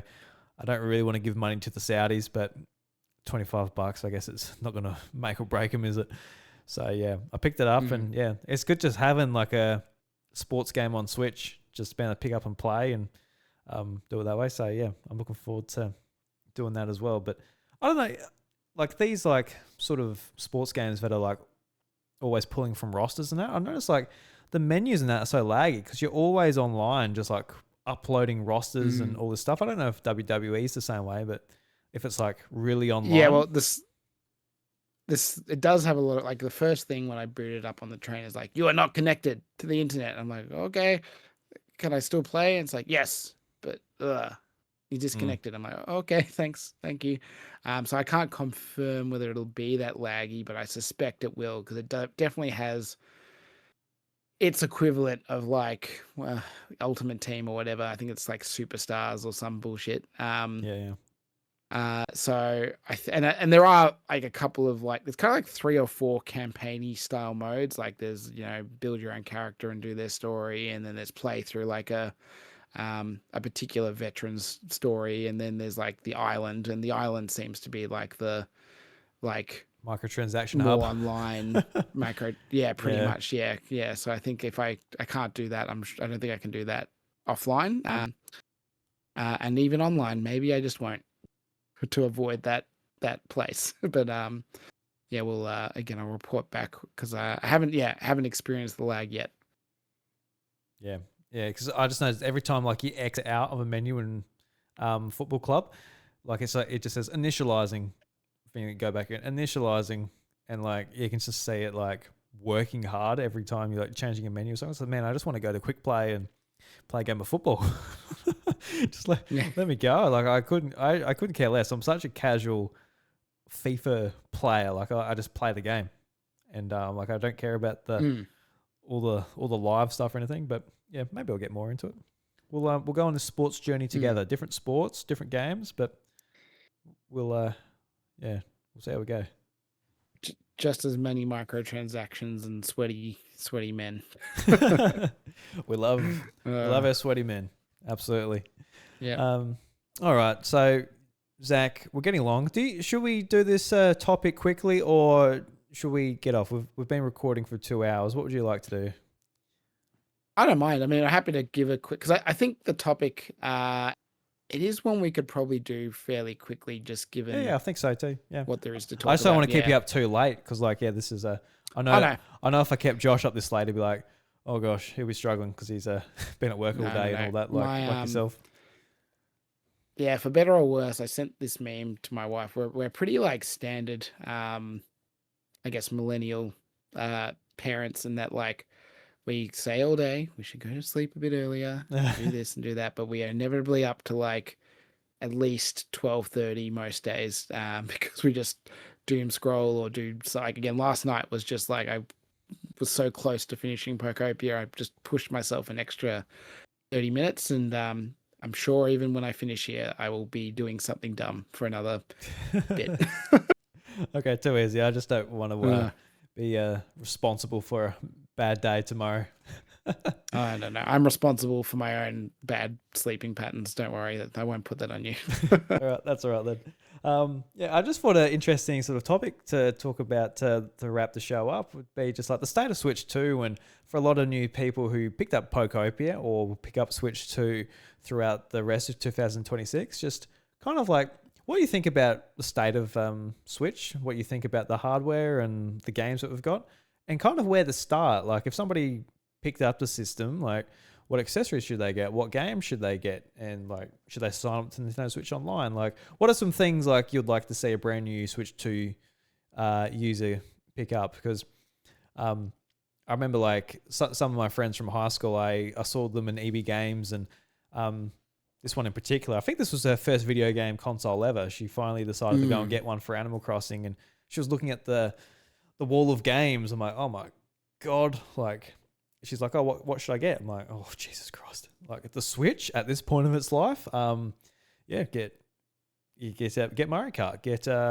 Breath of the Wild, get Animal Crossing, I don't know, Pokemon. Like try it, like Christ. There's so many good games to jump into. Not quite there with Switch 2 yet, obviously. It hasn't even been on the market for a year yet, but certainly a lot of places you could start for sure.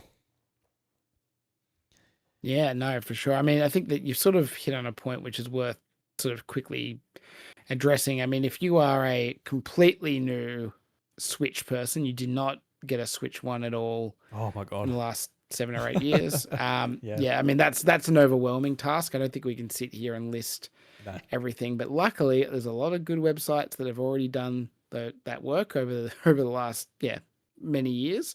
And to be frank, it's like always the a safe bet is often the Nintendo first party stuff of the Marios, the Zeldas, Animal Crossing. You sort of know what you're getting in for.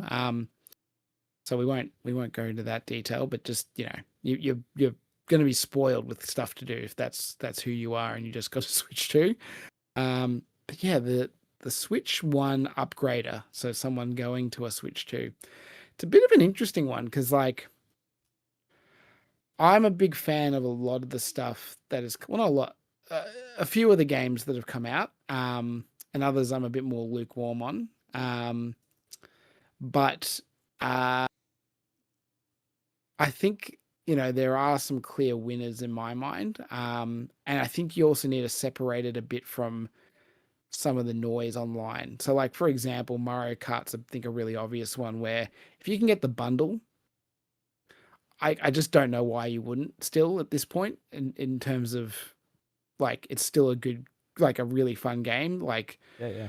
no matter what people say about the intermission tracks and blah blah blah blah blah, and the roster's shit and all that kind of stuff, it's these are people that are like too into Mario Kart making complaints. To be frank, it's I say me. as one of those people. It's us. Yeah, correct. It is us. But like for most people, you're gonna have a good time, and at the worst case, like when your friends come over, they're gonna want to play Mario Kart or something like that. So it's just not a bad idea to get the bundle.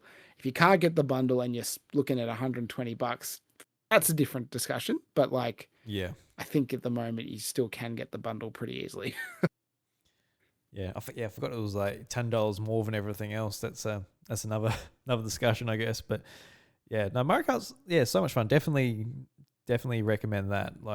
Like we come to it from a point of view where we've been playing Mario Kart 8 for over 10 years, and then like this game has a big price. It's open world, so like our expectations, rightfully so, I feel like got raised, and what we ultimately got was like another Mario Kart game with like an underbaked open world mode essentially for like $120. It's like, oh, so that is disappointing, but as far as like the casual user, it's like it's another Mario Kart. But also I guess from that point of view too, like if you do have Mario Kart 8 and you are just a casual Mario Kart player, Mario Kart 8 is probably just fine as well. So it's that's another good point. You might not need another one if that's who you are. Yep.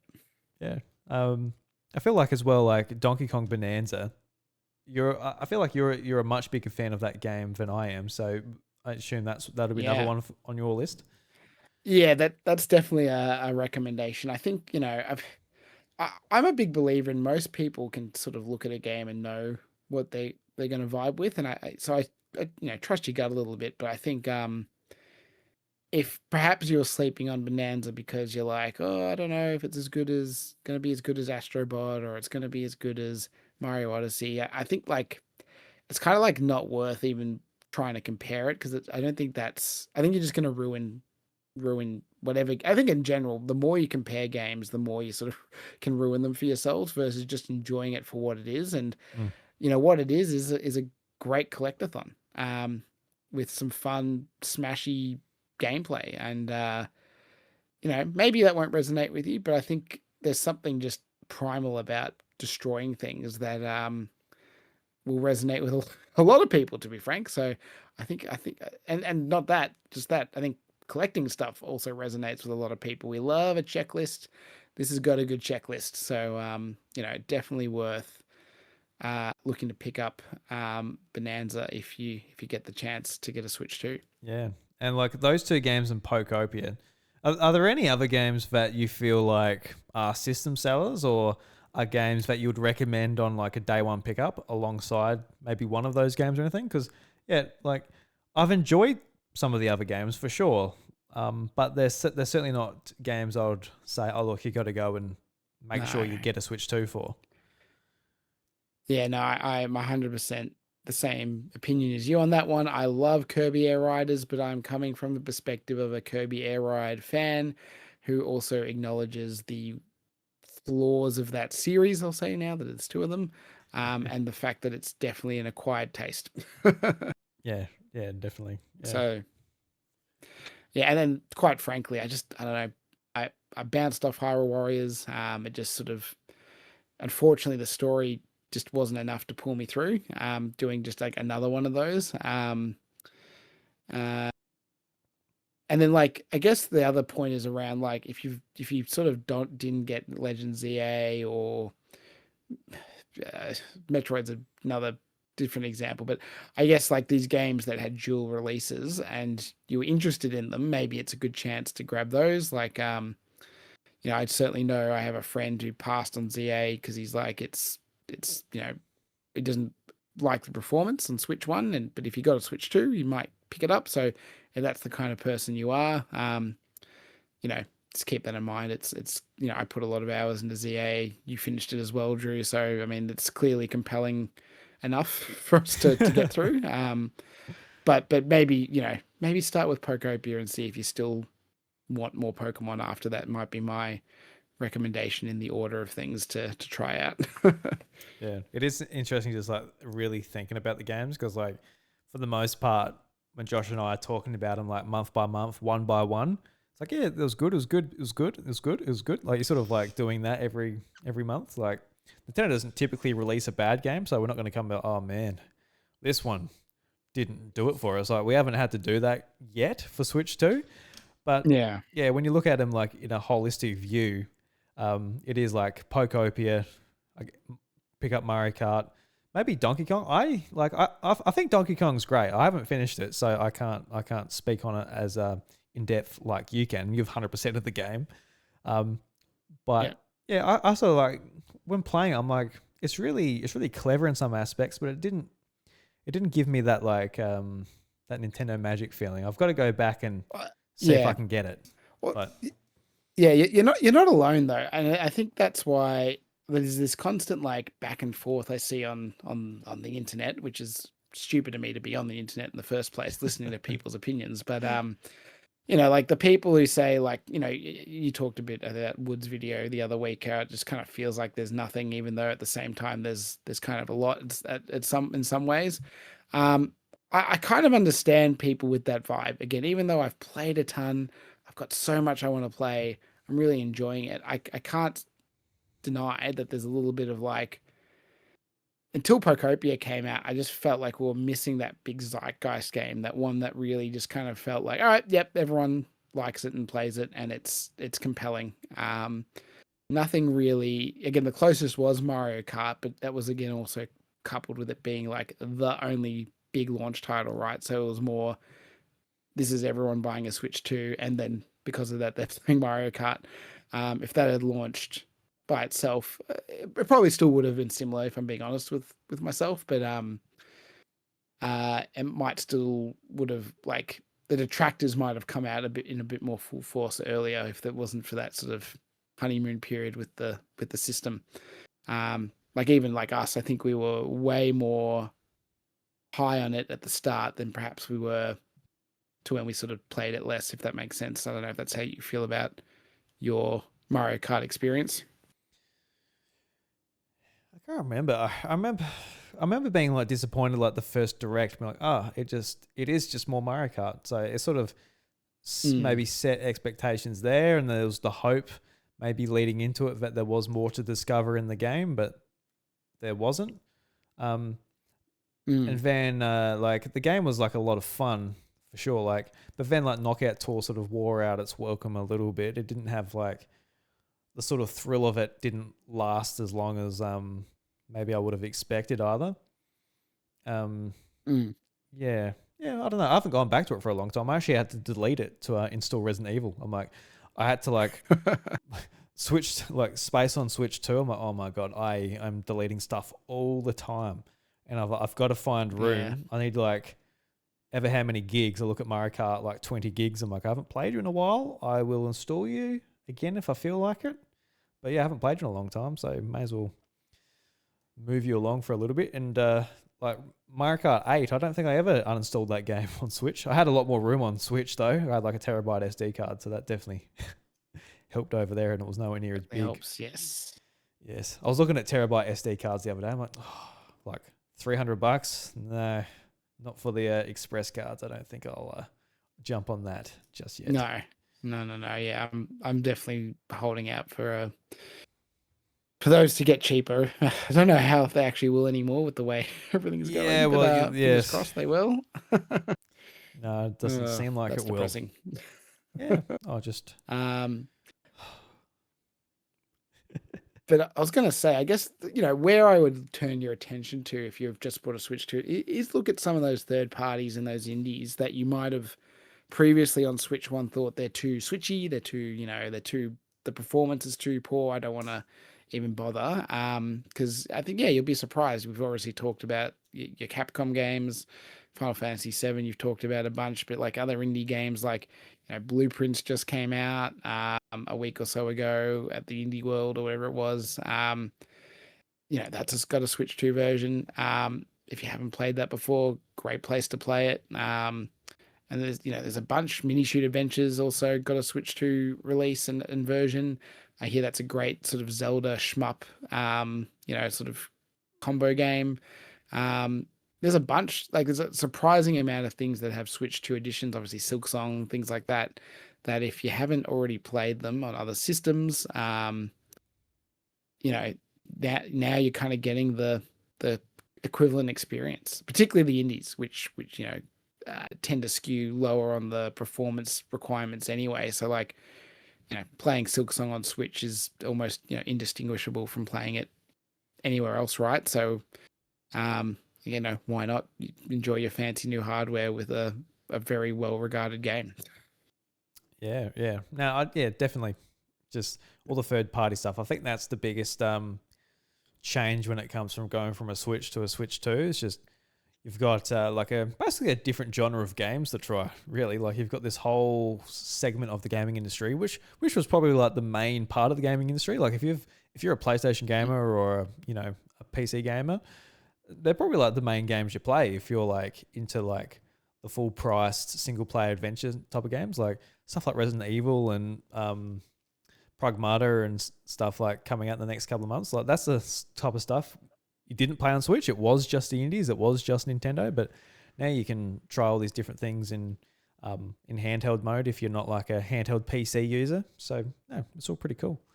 So yeah, definitely a lot of software to try. Because there's like my YouTube algorithm, Zach, is basically just a lot of like handheld gaming stuff. So and it's a lot of people who are more into maybe like Game Boys and doing up Game Boys and emulation handhelds and that type of segment of the industry. It's not so much like the mainstream Nintendo segment. And every now and again I see like a video like, especially around launch, like, the Switch 2, it sucks, don't like it. And then say all these months later, like, I was wrong about the Switch 2. It's actually quite good, and they state their reasons. And it's interesting. I'm like, did you even play it? Like when it came out, did you sort of just pick it up and be like, it's like they're talking about Mario Kart. I'm actually having quite a lot of fun with my kids. I'm like, did you dock it? Did you play it as a console? You just sort of picked it up and went, I don't like this. Yeah, it's sort of interesting the talk around Switch 2 because there's like a lot of negativity. Then there's like a bit of positivity as well. A lot of positive. I don't know. I'm not really following too much these days, to be honest with you. Like I said last week, I found out at work about like a lot of the world events were going on. Like, oh really? Oh, there's not oil shortage in Australia, right? Like I'm that out of the loop. It's borderline irresponsible, but it is what it is. It's in some ways it's probably better for your mental health though, because I do. Yeah. Particularly when it comes to your hobby, I just think you don't need that level of negativity at the hobby level, particularly when sadly, like complaining about the price of a Switch 2 and games or whatever is like some of the most benign bad things, like, at the moment, right? Like with all the AI and the jobs getting cut and, all this stuff, like it's like, it's just so depressing sometimes that like just tuning out from all the headlines is sometimes worth it. I mean, it's why I think, your little Discord community, Josh's one as well, they're good places because you're just protected from that onslaught of just negative people, like where you can say, I'm enjoying Pokopia, and you don't get, yelled at for being a game key card, enthusiast and ruining preservation in games. It's like, I don't entirely disagree with your point, but I just don't care right now. Just shut up. Like it's just so, tiring for that kind of attitude. So, if you're a listener and you need a safe space to just talk to people about games without negativity, the Homestead is a good place to come. Yeah, it was funny because I haven't, like I said, I've been off social media. Obviously, I know the pushback on these game key cards. I made my decision that I don't. My biggest problem with them, I think I just said it last week. My biggest problem with it is just the artwork, like all the text at the bottom. I'm like, man, just a reversible cover would fix my problem with it. I'll be fine. But yeah, I was listening to Sacred Symbols, on the co-hosts on there, Dustin. He did a bit. Dustin, yeah, he's. Did you see that? Yes. just to explain it to the listeners, he did a troll being like, "Oh, I love physical media," and it's just a picture of a selfie of him holding Pokopia, and the keycard warriors came out in full force, basically saying like, "Oh, look, I don't know what they said, but they were not happy." He said, "Physical media and keycard in the same in the same sentence or the same picture." So, yeah, I don't know. It's. I think the sales of Pokopia, unfortunately, it's a lost battle at this point. Unfortunately. Yeah. So, that's the reality. I mean, the numbers tell a very different story to the loud voices for all of this stuff. For better or worse. Not saying you're invalid for being upset. Be upset about keycards. Be upset about pricing. Protest with your wallet. It's all good, but just realize, I guess, to plug an episode of my own podcast, we did an episode about boycotts and how ineffective they usually are, but you just got to accept that it's very hard to drive change, particularly when you're talking about stuff that it's just very hard to get other people to care about, or maybe not care about, but they've already made their mind up. Like if you're saying to someone, "Oh, how could you spend $70 on Pokopia or $70 on Bonanza?" It's like you're talking to someone that already looked at the price and said, "I'm okay paying that." Like you can't change that person's mind. You can't suddenly convince them that the price is too much for that person as an individual, as much as you think it's too much. Like it's a weird dichotomy. But I think the sooner you sort of recognize that and sort of just go about your own business, vote with your own wallet, you'll be a lot less stressed. Yeah, I think like I said, I follow like a lot of gaming subcategories on YouTube. The handheld gaming is one, I guess, category, but another one is like physical game collecting, and a lot of people feel very passionate about their collections, their game rooms, and all of this. And I think a lot of it comes down to is just some people's main hobby is the collecting aspect of it, and having like a nice shelf and knowing that library of games would be safe. So there's websites out there that like I forgot what it's called. It's called something like along the lines of that Does It Run or something like that. I follow Does It Run and Does It Run? So like whether the full game is on the PS5 or Xbox Series X disc. The situation of the state of the game, what it's like without updates, all of that type of thing. And so the idea is like you look at your shelf and you know that you can play that in 20 years, much like you can just with a Nintendo 64 game. Just that it's exactly the same. You can chuck it in, and it's no dramas. But I understand people like not feeling satisfied looking at their collection, and that it's hollow, and you've got the worry of in 30 years, much like a Nintendo 64 game today, you go and play it and you can't download it or whatever the situation is. But I think for me, like around the launch of Switch, I was quite looking forward to getting back into physical media collecting, because like the difference between maybe playing on PC and like Switch is like I like the console because you can get the physical media for it. You can treat it like a console. I can give games to my kids when they're a bit older. You can trade them. You can do all this type of stuff with it, but the key cards was enough for me to be like, all right, I'll just stick to what I'm doing. I was all digital anyway, so it wasn't like I was having to shift up how I was like interacting with these games necessarily either. But I thought it was enough to not want to really do that instead of what I was already doing.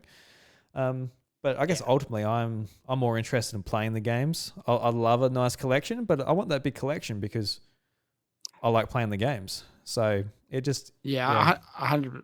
I said this in another Discord where I was like, at the end of the day, I want to play good games, and I do what I need to play those games, even if it's compromise on my ideal outcome. Because I have a lot of Switch games. I am a physical collector, a hoarder, some might say.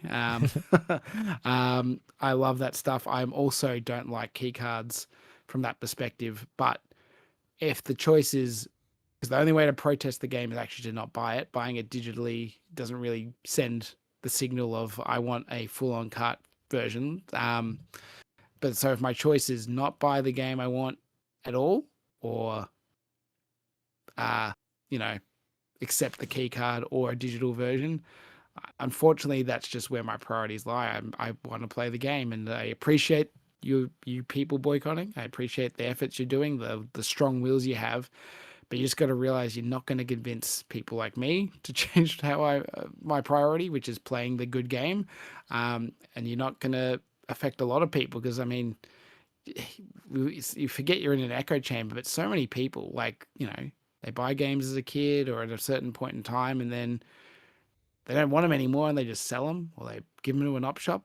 I found a box of Xbox games like a month or two ago on the side of a curb. I just took them home because someone just tossed them out. Really? They weren't like great games. So some of them are, like, people just don't see games or DVDs or it was a nice little surprise. They got like, looking at the side, Resident Evil 5, Modern Warfare 2.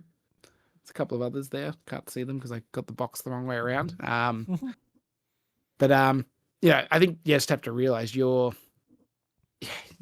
just battling against people who don't see the same problem as you do. They just don't care, to be blunt. They use Netflix, they use Spotify. They've already reconciled with the loss of physical media for things they use maybe even more than games. You're just not going to be able to turn the tide and tell them to stand against Pokopia or something of that nature when it's getting this much buzz, which, again, I feel very sorry for you, but it is what it is. And at some point, it's just like, I just don't want to hear the complaining anymore. I just want to see my smiley ditto and talk to other people who are happy with their dittos, and that's kind of it. Yeah, because there's so many stresses in life, whether it's like, Zach, whether it's your kid not listening to you and having a hissy fit, turning on the news, going to the fuel station, like, to have the extra stress of like finding out that Pokopia is a key card, and you're like, oh no, and that's another aspect of your life that goes to shit. It's like, look, maybe at that point you've either got to be like, all right, I'm just not playing on Switch 2 because it's not going to get any better than this. Like, it's going to be first party Nintendo games and maybe the odd one that's a key card. Because I really do feel like Pokopia, it's on a key card because it's got such a big world. It's got so much to load in. Yeah. It needs that faster loading time on the actual internal storage. It can't load fast enough off a cartridge. Yeah. I think that theory I'm fully on board with. I also think we will never find out because I don't think I think Nintendo was probably not super happy that a few devs have said that's the reason, like Final Fantasy and Star Wars Outlaws. And to that end, I don't think they're gonna let the Pokemon company say that publicly. But at the same time, they're not going to say publicly that it's the other reason, which is to save some money, because that doesn't go down well either. So it'll be a non-comment unless somebody quits and decides to risk their getting sued by revealing the truth, which not super likely. So they'll probably stay in the speculation field for a while. So I don't have the numbers, but I remember like the initial reveal of the Switch 2, they talking about the game cartridges and how much faster they are than Switch. When you do the math, you can work out. And then they mention how fast like the SD card's going to be. They're explaining like they got to be express cards. They go this fast. And if you do you look at the numbers, it's like, well, the express cards are much faster than the cartridges. So how does that work for load times? Yeah. And now we're finding out that it's slower, and some games need to be on like the direct storage or the SD card to function. Yeah. Key cards, everybody's favorite topic. Yep. I still haven't put to get to there. I still haven't put a cartridge in my Switch 2 yet. Not one. Not even a Switch game that I've already got. And doing voting with your dollars as well, spending the extra money compared to our Australian retailers. So, really stick into your guns, Drew. And, it's good. Well, I've got to say I am very blessed. Like I just said this episode, I've got like 2 review codes that I downloaded. So I'm very lucky in that respect. So yes, I'm on a bit of a different situation as well. And also, to be fair, there's an element of as you've mentioned, your stores might not be as consistent with getting games. At least the non-EB Games stores, and EB Games obviously is the same price anyway as the eShop, because they do not do cheap prices. So you're also saving yourself a bit of the stress of, I got to get to Target at 9 a.m. and hope they don't sell out, which they do sell out, because they don't get that many copies in for what they have. So there's other benefits to that extra, $20-$30 that you spend. Yeah, because like it's a half an hour drive for me to get to the closest one, and stuff like Final Fantasy and some of the third party stuff, I just haven't seen it on the shelves. So yeah, just well, yeah, they probably got 2 copies in and they went straight away, I reckon. Yeah, I haven't been to a game shop since Pokopia came out, so that would have had to been a special trip. I do have the Life is Strange Reunion pre-ordered on PlayStation, so I'll have to make that trip. So that'll be. I keep forgetting about that too. That's getting up close. I've got to hurry up and do my homework. I've got these visual novels I got to read that are on my desk still before that comes out. What visual novels? Well, I talk about Life is Strange ones. Yeah, that's right. Yes, I remember now. Yeah. I've got them right here. Like they're like visual novels of like after the events of the first game. That'd be good. Yeah, I've had them for I think ages. I said this to you off. I love the Life is Strange universe, but I just fell off after before the storm, I guess. And yeah, I want to get back into it, but unfortunately the poor reception of the last one kind of doesn't sort of motivate me super hard to get back in right now. But maybe one day. Yeah, I really loved it, Double Exposure, but there are some writing decisions where I'm like, how was this the conclusion you come to in the office? Like this is it was baffling. It's actually very interesting from like just thinking about like behind the scenes point of view. Like how did you fuck this up? And and as much as they stuffed it up, I kind of was like I was kind of about it, being like, all right, this is the direction it's going in. It's going in a kind of a corny way, but hey, I'm up for it. And I kind of just loved being back with Max. From like the original Life is Strange game. It was really nice just to see how she progressed in an older version of her. So yeah, in some ways I'm more worried about this sequel because Chloe's back, like her best friend, all of that. It seems like they sort of just, since the reception of this other game, they're kind of like, all right, let's pivot and just bring Chloe back. And yeah, I'm a little bit more worried about it. It seems a bit more reactionary because of that, rather than the direction they were going to go in. It does feel a bit, let's do whatever we can to get people back on board, rather than, I guess, respect the artistic integrity of the original story in some ways. But we'll look forward to seeing what you think as someone that was positive on the last one, because again, that's not the common opinion, which makes it a bit more interesting when what you'll think of this one. Yeah, there was a song that played at the end of the game where I don't know why, it just invoked so much emotion in me. I'm like, this is beautiful. Like, it was my most played song on Apple Music that year. Like, I absolutely smashed it. I don't know. It's one of those things. Like, I loved it. I really enjoyed it. And I look at some moments and be like, what the fuck was that? And as much as I loved it, I also don't know how strongly I'd recommend it, because like, I don't know what your emotions are towards the first game. I don't know how this will jive with you. I don't know how much it will put you off. Yeah. Like these like specific things that happen in the game, which are like just head scratching. Like, really? It's sort of hard, but yeah, if you can get it at a good price, Zach, I would love to hear your thoughts. I think there's a Square Enix sale on Steam.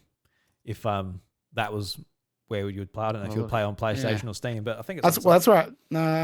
Yeah, I played the first one on Steam, so not that the saves connect or anything, but it would be appropriate to stick with that style. But yeah, there is Square Enix publisher sale. Maybe I'll give it a crack.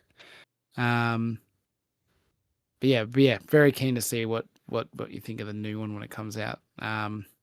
Well, fingers are crossed. Because I think that could also could twist me one way or the other if it's, if that's really good. I think I'd play Double Exposure before this new one, because I think it feels like they'll be more tightly connected, like a direct sequel in some ways. Definitely. It's like the same. It feels like, because it's very quick turnover. It's like 2-year turnover. So they're using the same assets. It's the same location, same characters. They're just basically like, just rolling over all the assets and doing another story, which is good, which is fine.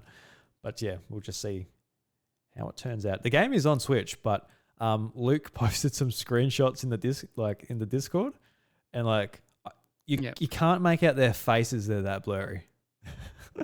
Like in his screenshots, I'm like, whoa, because it's quite a nice looking game on PlayStation. But like just Switch 1, I'm like, maybe don't play it there. No, it feels like if it got a Switch 2 version, maybe, but not one. Oh, yeah, Switch 2 version, 100%. I think, Switch 2 is more than capable of doing Life is Strange, but it is not the case. Except the hair. Maybe the hair will still be stuffed. Yeah, the hair will be stuffed, absolutely. It's like, no, I need that flowing Goldilocks hair. Imagine if a Goldilocks game comes to Switch 2, just be broken. Wouldn't be able to do it. Yeah, no. Tangled, don't even get started. Or Rapunzel? No. Rapunzel? No. No. Not happening. Oh. Yeah. You're trying to climb it and you can't even see what you're doing. It's like, this is disgusting. I need my 5080 at least to power this. I can't play this in handheld. God. Oh. All right, Zach. Let's start wrapping things up. We've got some letters in the letterbox. Sounds good. From the Homestead housemates. First up, we got Mike. He asks a very serious question. He goes, how fast does Egmont think he could tunnel under and into Josh's house to nab all his amiibo while he's away? How do you reckon you could tunnel in? Now, you're in a different city to Josh. You're going to have to do a fair bit of work to fly over, do all that. If assuming I'm not tunneling from where I am, which would take probably decades, to be frank, if I am going to fly to his house and somehow set a camp up somewhere inconspicuously and dig underneath, I'd say it still would take me a solid month, because I'm not the most handy human being. I'm sure I would be very, like, I'm a good at risk analysis. So I'm good at knowing that I need to, like, if I make a tunnel, I got to put up some like support beams so I don't die from it collapsing in on me. But executing on it, will be very, very shoddy. So it'll take me a long time. With that said, though, to be frank, not to toot my own horn or you could mock me. Go either way with this one. I don't think Josh has a single amiibo I don't have. So I don't think I'm that motivated to to break into his house. I'd be more concerned he's going to break in and steal my precious box boy, the way he talks about his desire for the cubey little guy. So if he, every time he comes to Melbourne, I have to go put it in my safe and lock the door, some alarms on just in case. Yeah. There's one thing. So yeah, I mean, There's one. So you go. There's one thing in his room you might be interested in. His little ultra hand. Now you might be interested in grabbing one of them. Yeah, I that's the thing I'm most interested in, because even when I went to the Nintendo Museum, I didn't buy the like replica ultra hands because A, it is literally just a piece of plastic, but B, I'm way more intrigued by the idea of finding like he did an original one. I think that's the appeal of an ultra hand to me, rather than a new one, if that makes sense. Yeah, definitely. Yeah. So yeah. So I think 100% that would be what I'd be targeting if I was breaking into Josh's house for sure. Or maybe I like buy a replica one and use it to like pinch it and like grab it and then like pull it back kind of thing. I don't know. Like, I mean, it'll only save me like half a meter, I think, in the scheme of things, but it would be very thematically appropriate. I can imagine just seeing like the view that I usually see of Josh's room, just when we're talking on the podcast, of his like webcam shot, and I could just see like this Ultra hand just sneaking in from the side, just looking around the shelves, just knocking over stuff, and I'm like, what the hell? I'm looking back, and Josh is oblivious to it. On? Oh, it's just Cloud, or it's just Tifa. It's one of them, probably just knocking stuff. I'm not going to bother turning around and checking, just unnecessary.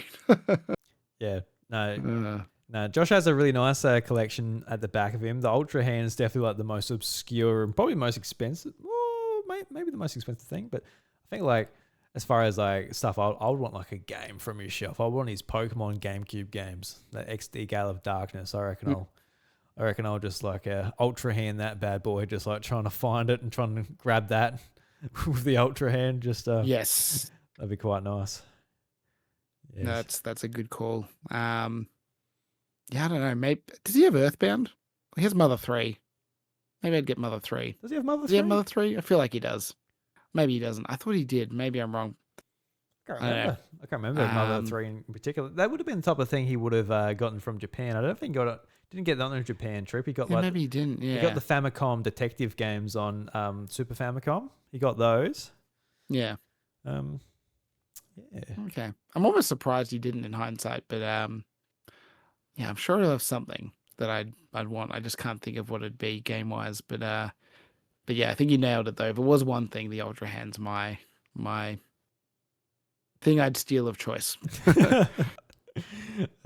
Such a funny question to go like in depth on. Just like, oh, let's talk about his stuff while he's on holiday. Yeah, while he's not here to talk about. I mean, honestly, good time to go steal from me. He's not home, I assume. Just there's nothing to stop us. That's right. Josh, if you're listening to the podcast and your house got broken into, you know where to look. But maybe don't send the cops. We can settle this like gentlemen in Smash. Settle in Smash. Yeah, harken it back, sell it in Smash. We've got another question as well from Dave. Dave, who lost the bet to you. You got it wrong. Pokopia was a hit. Yep. So if this is a foam crossover with blowing cartridges, do we call it the House of Cartridges or blowing ... I don't know. What's that meant to say? Blowing mushrooms. Blowing house. Blowing house. I don't know. Blowing house. Yeah. Blowing Mario. Blowing Mario. Gotcha. No, we'll call it blowing Mario, I dare say. That sounds yeah, that sounds unique. I don't think we'll come across another show called Blowing Mario. Like, what does that mean? No, definitely. Yeah, it's a good question. I don't know. Ever since the sacred site got blocked, I just have no concept of these things. It's just gone from my brain. Australians, we don't think about things like that anymore. No, absolutely not. No, we're clean. We've got so much time now. Now that that sacred website's been shut. So when I think about blowing Mario, I think about like the blowing glass. How you can sort of sculpt glass by like blowing into it. So I think of like a really nice blown Mario glass sculpture. I reckon that a podcast about like the intricacies of Mario. While it's quite fragile, it's beautiful, and just the intricacies of just the games throughout the years, how they've touched us, and how much like our memories, the glass Mario stands there to remind us all.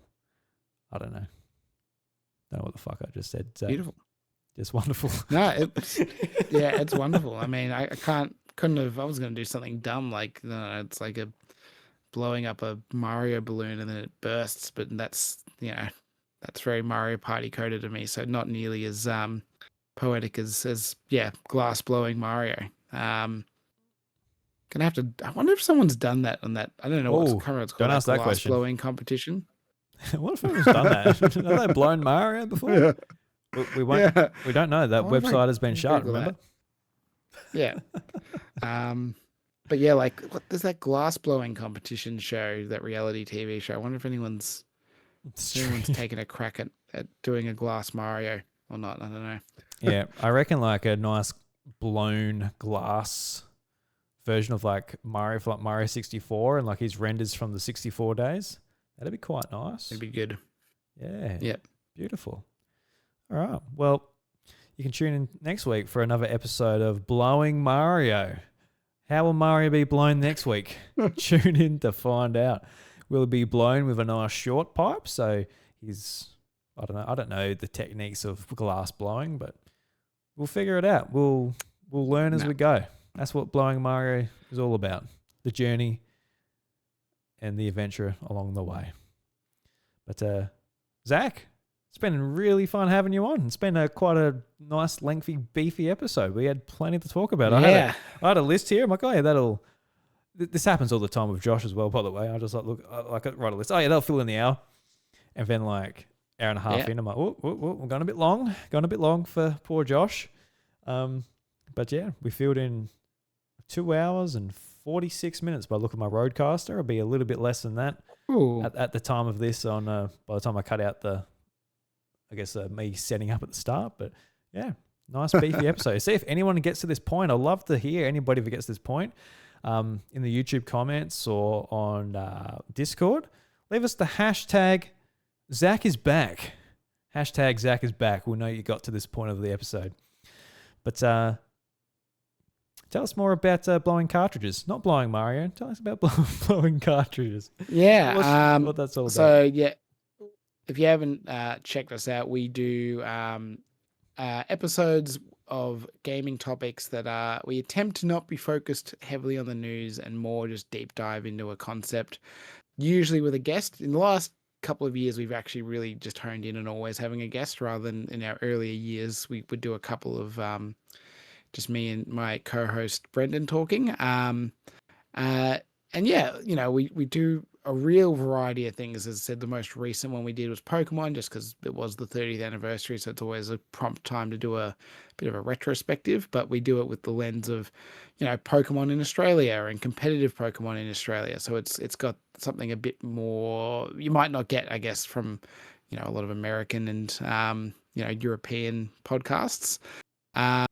We've done episodes on, we ranted about prices of games. We had a great episode last year with an actual, financial analyst who studies the stocks of Sony and Nintendo and has worked in Japan and goes to those meetings where, the investors ask why the sandwiches are so delicious and why the hedges haven't been trimmed. So we really try and get really some guests maybe you don't get to see on a lot of other stuff and who are quite qualified for whatever the topic is. So, if you haven't ever listened to us, my recommendation is always just, go to the feed, look at the topic headlines and just pick a few that sound interesting to you and give it a whirl. Versus you don't need to go through the same order. There's no timeline. There's no canon. You're not going to miss out on some lore from earlier episodes. There's no need to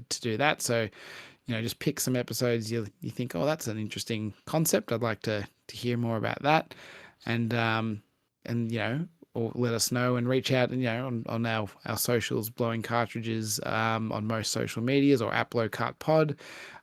If you have any topics you want us to discuss, if you want to come on and talk to us about a topic you care a lot about and no one in your real life will talk to you about it, me and Brendan will talk to you about it. We love passionate people who just want to rant about something video game related.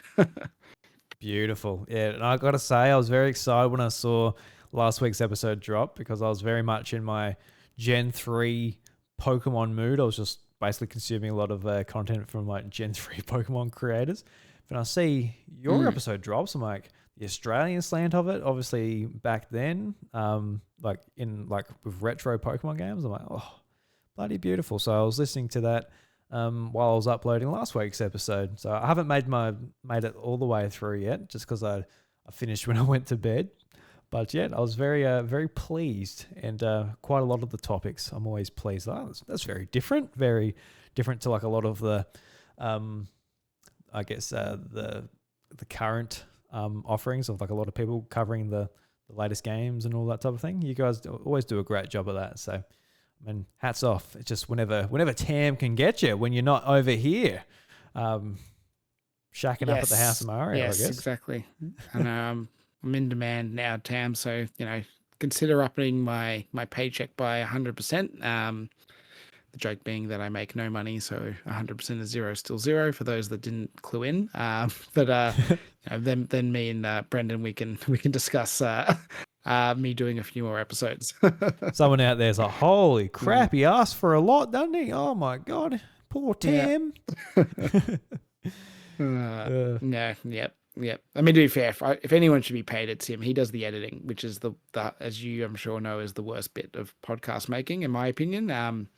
So I really owe him more than he owes me. Oh, for sure. Whereas I do the fun stuff usually of getting the guests. That's been my job for the last year or so, which has been it is work, as I'm sure I don't know, you're not as big a, like, I know, well, Josh knows for sure as a Josh similar knows. format of getting guests all the time. It is a little bit of work and a lot of rejection and coordination, but I enjoy that a lot more than jumping in the editing studio. So it works. Yeah, I haven't done guests in a long time as far as like just the main thing here at the House of Mario, but for sure. Back in the day, I guess, it was sometimes it was hard work. That's why I stick to, like, a lot of people, if I don't know, it's a lot easier. Like, for example, to get you on the show, reached out, would you like to do this for a few weeks? Like, yeah, cool. Why not? Yeah, I mean, you're always in my back pocket, you and Josh and a few of the others in the podcasting circle, because you're just like a free kick. It's pretty much always a yes, unless you're got something big on.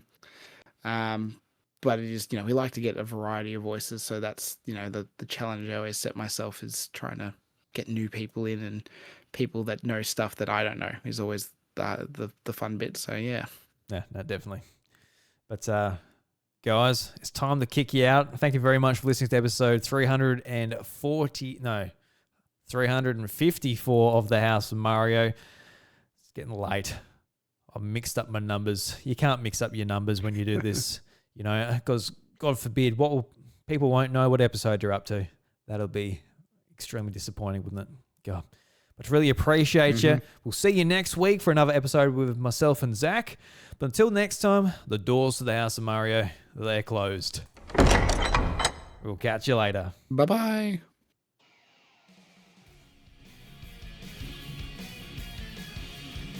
The House of Mario, a Nintendo podcast, is proudly recorded in South Australia. It's hosted and produced by me, Drew Agnew, alongside my co-host, Josh, or JT if you like. Be sure to check out youtube.com/iDrewby, where I share all of my other content and stream the House of Mario live every Monday night at 8:30 p.m. Australian Central Standard Time. Join the Homestead Discord to be a part of our growing community, chat with fellow Nintendo fans, and get involved with the show through our mailbox channel. And don't miss JT's fortnightly Nintendo podcast, Nintendo Maniacs. Each episode features a brand new guest, and if you love the House of Mario, you'll feel right at home there too.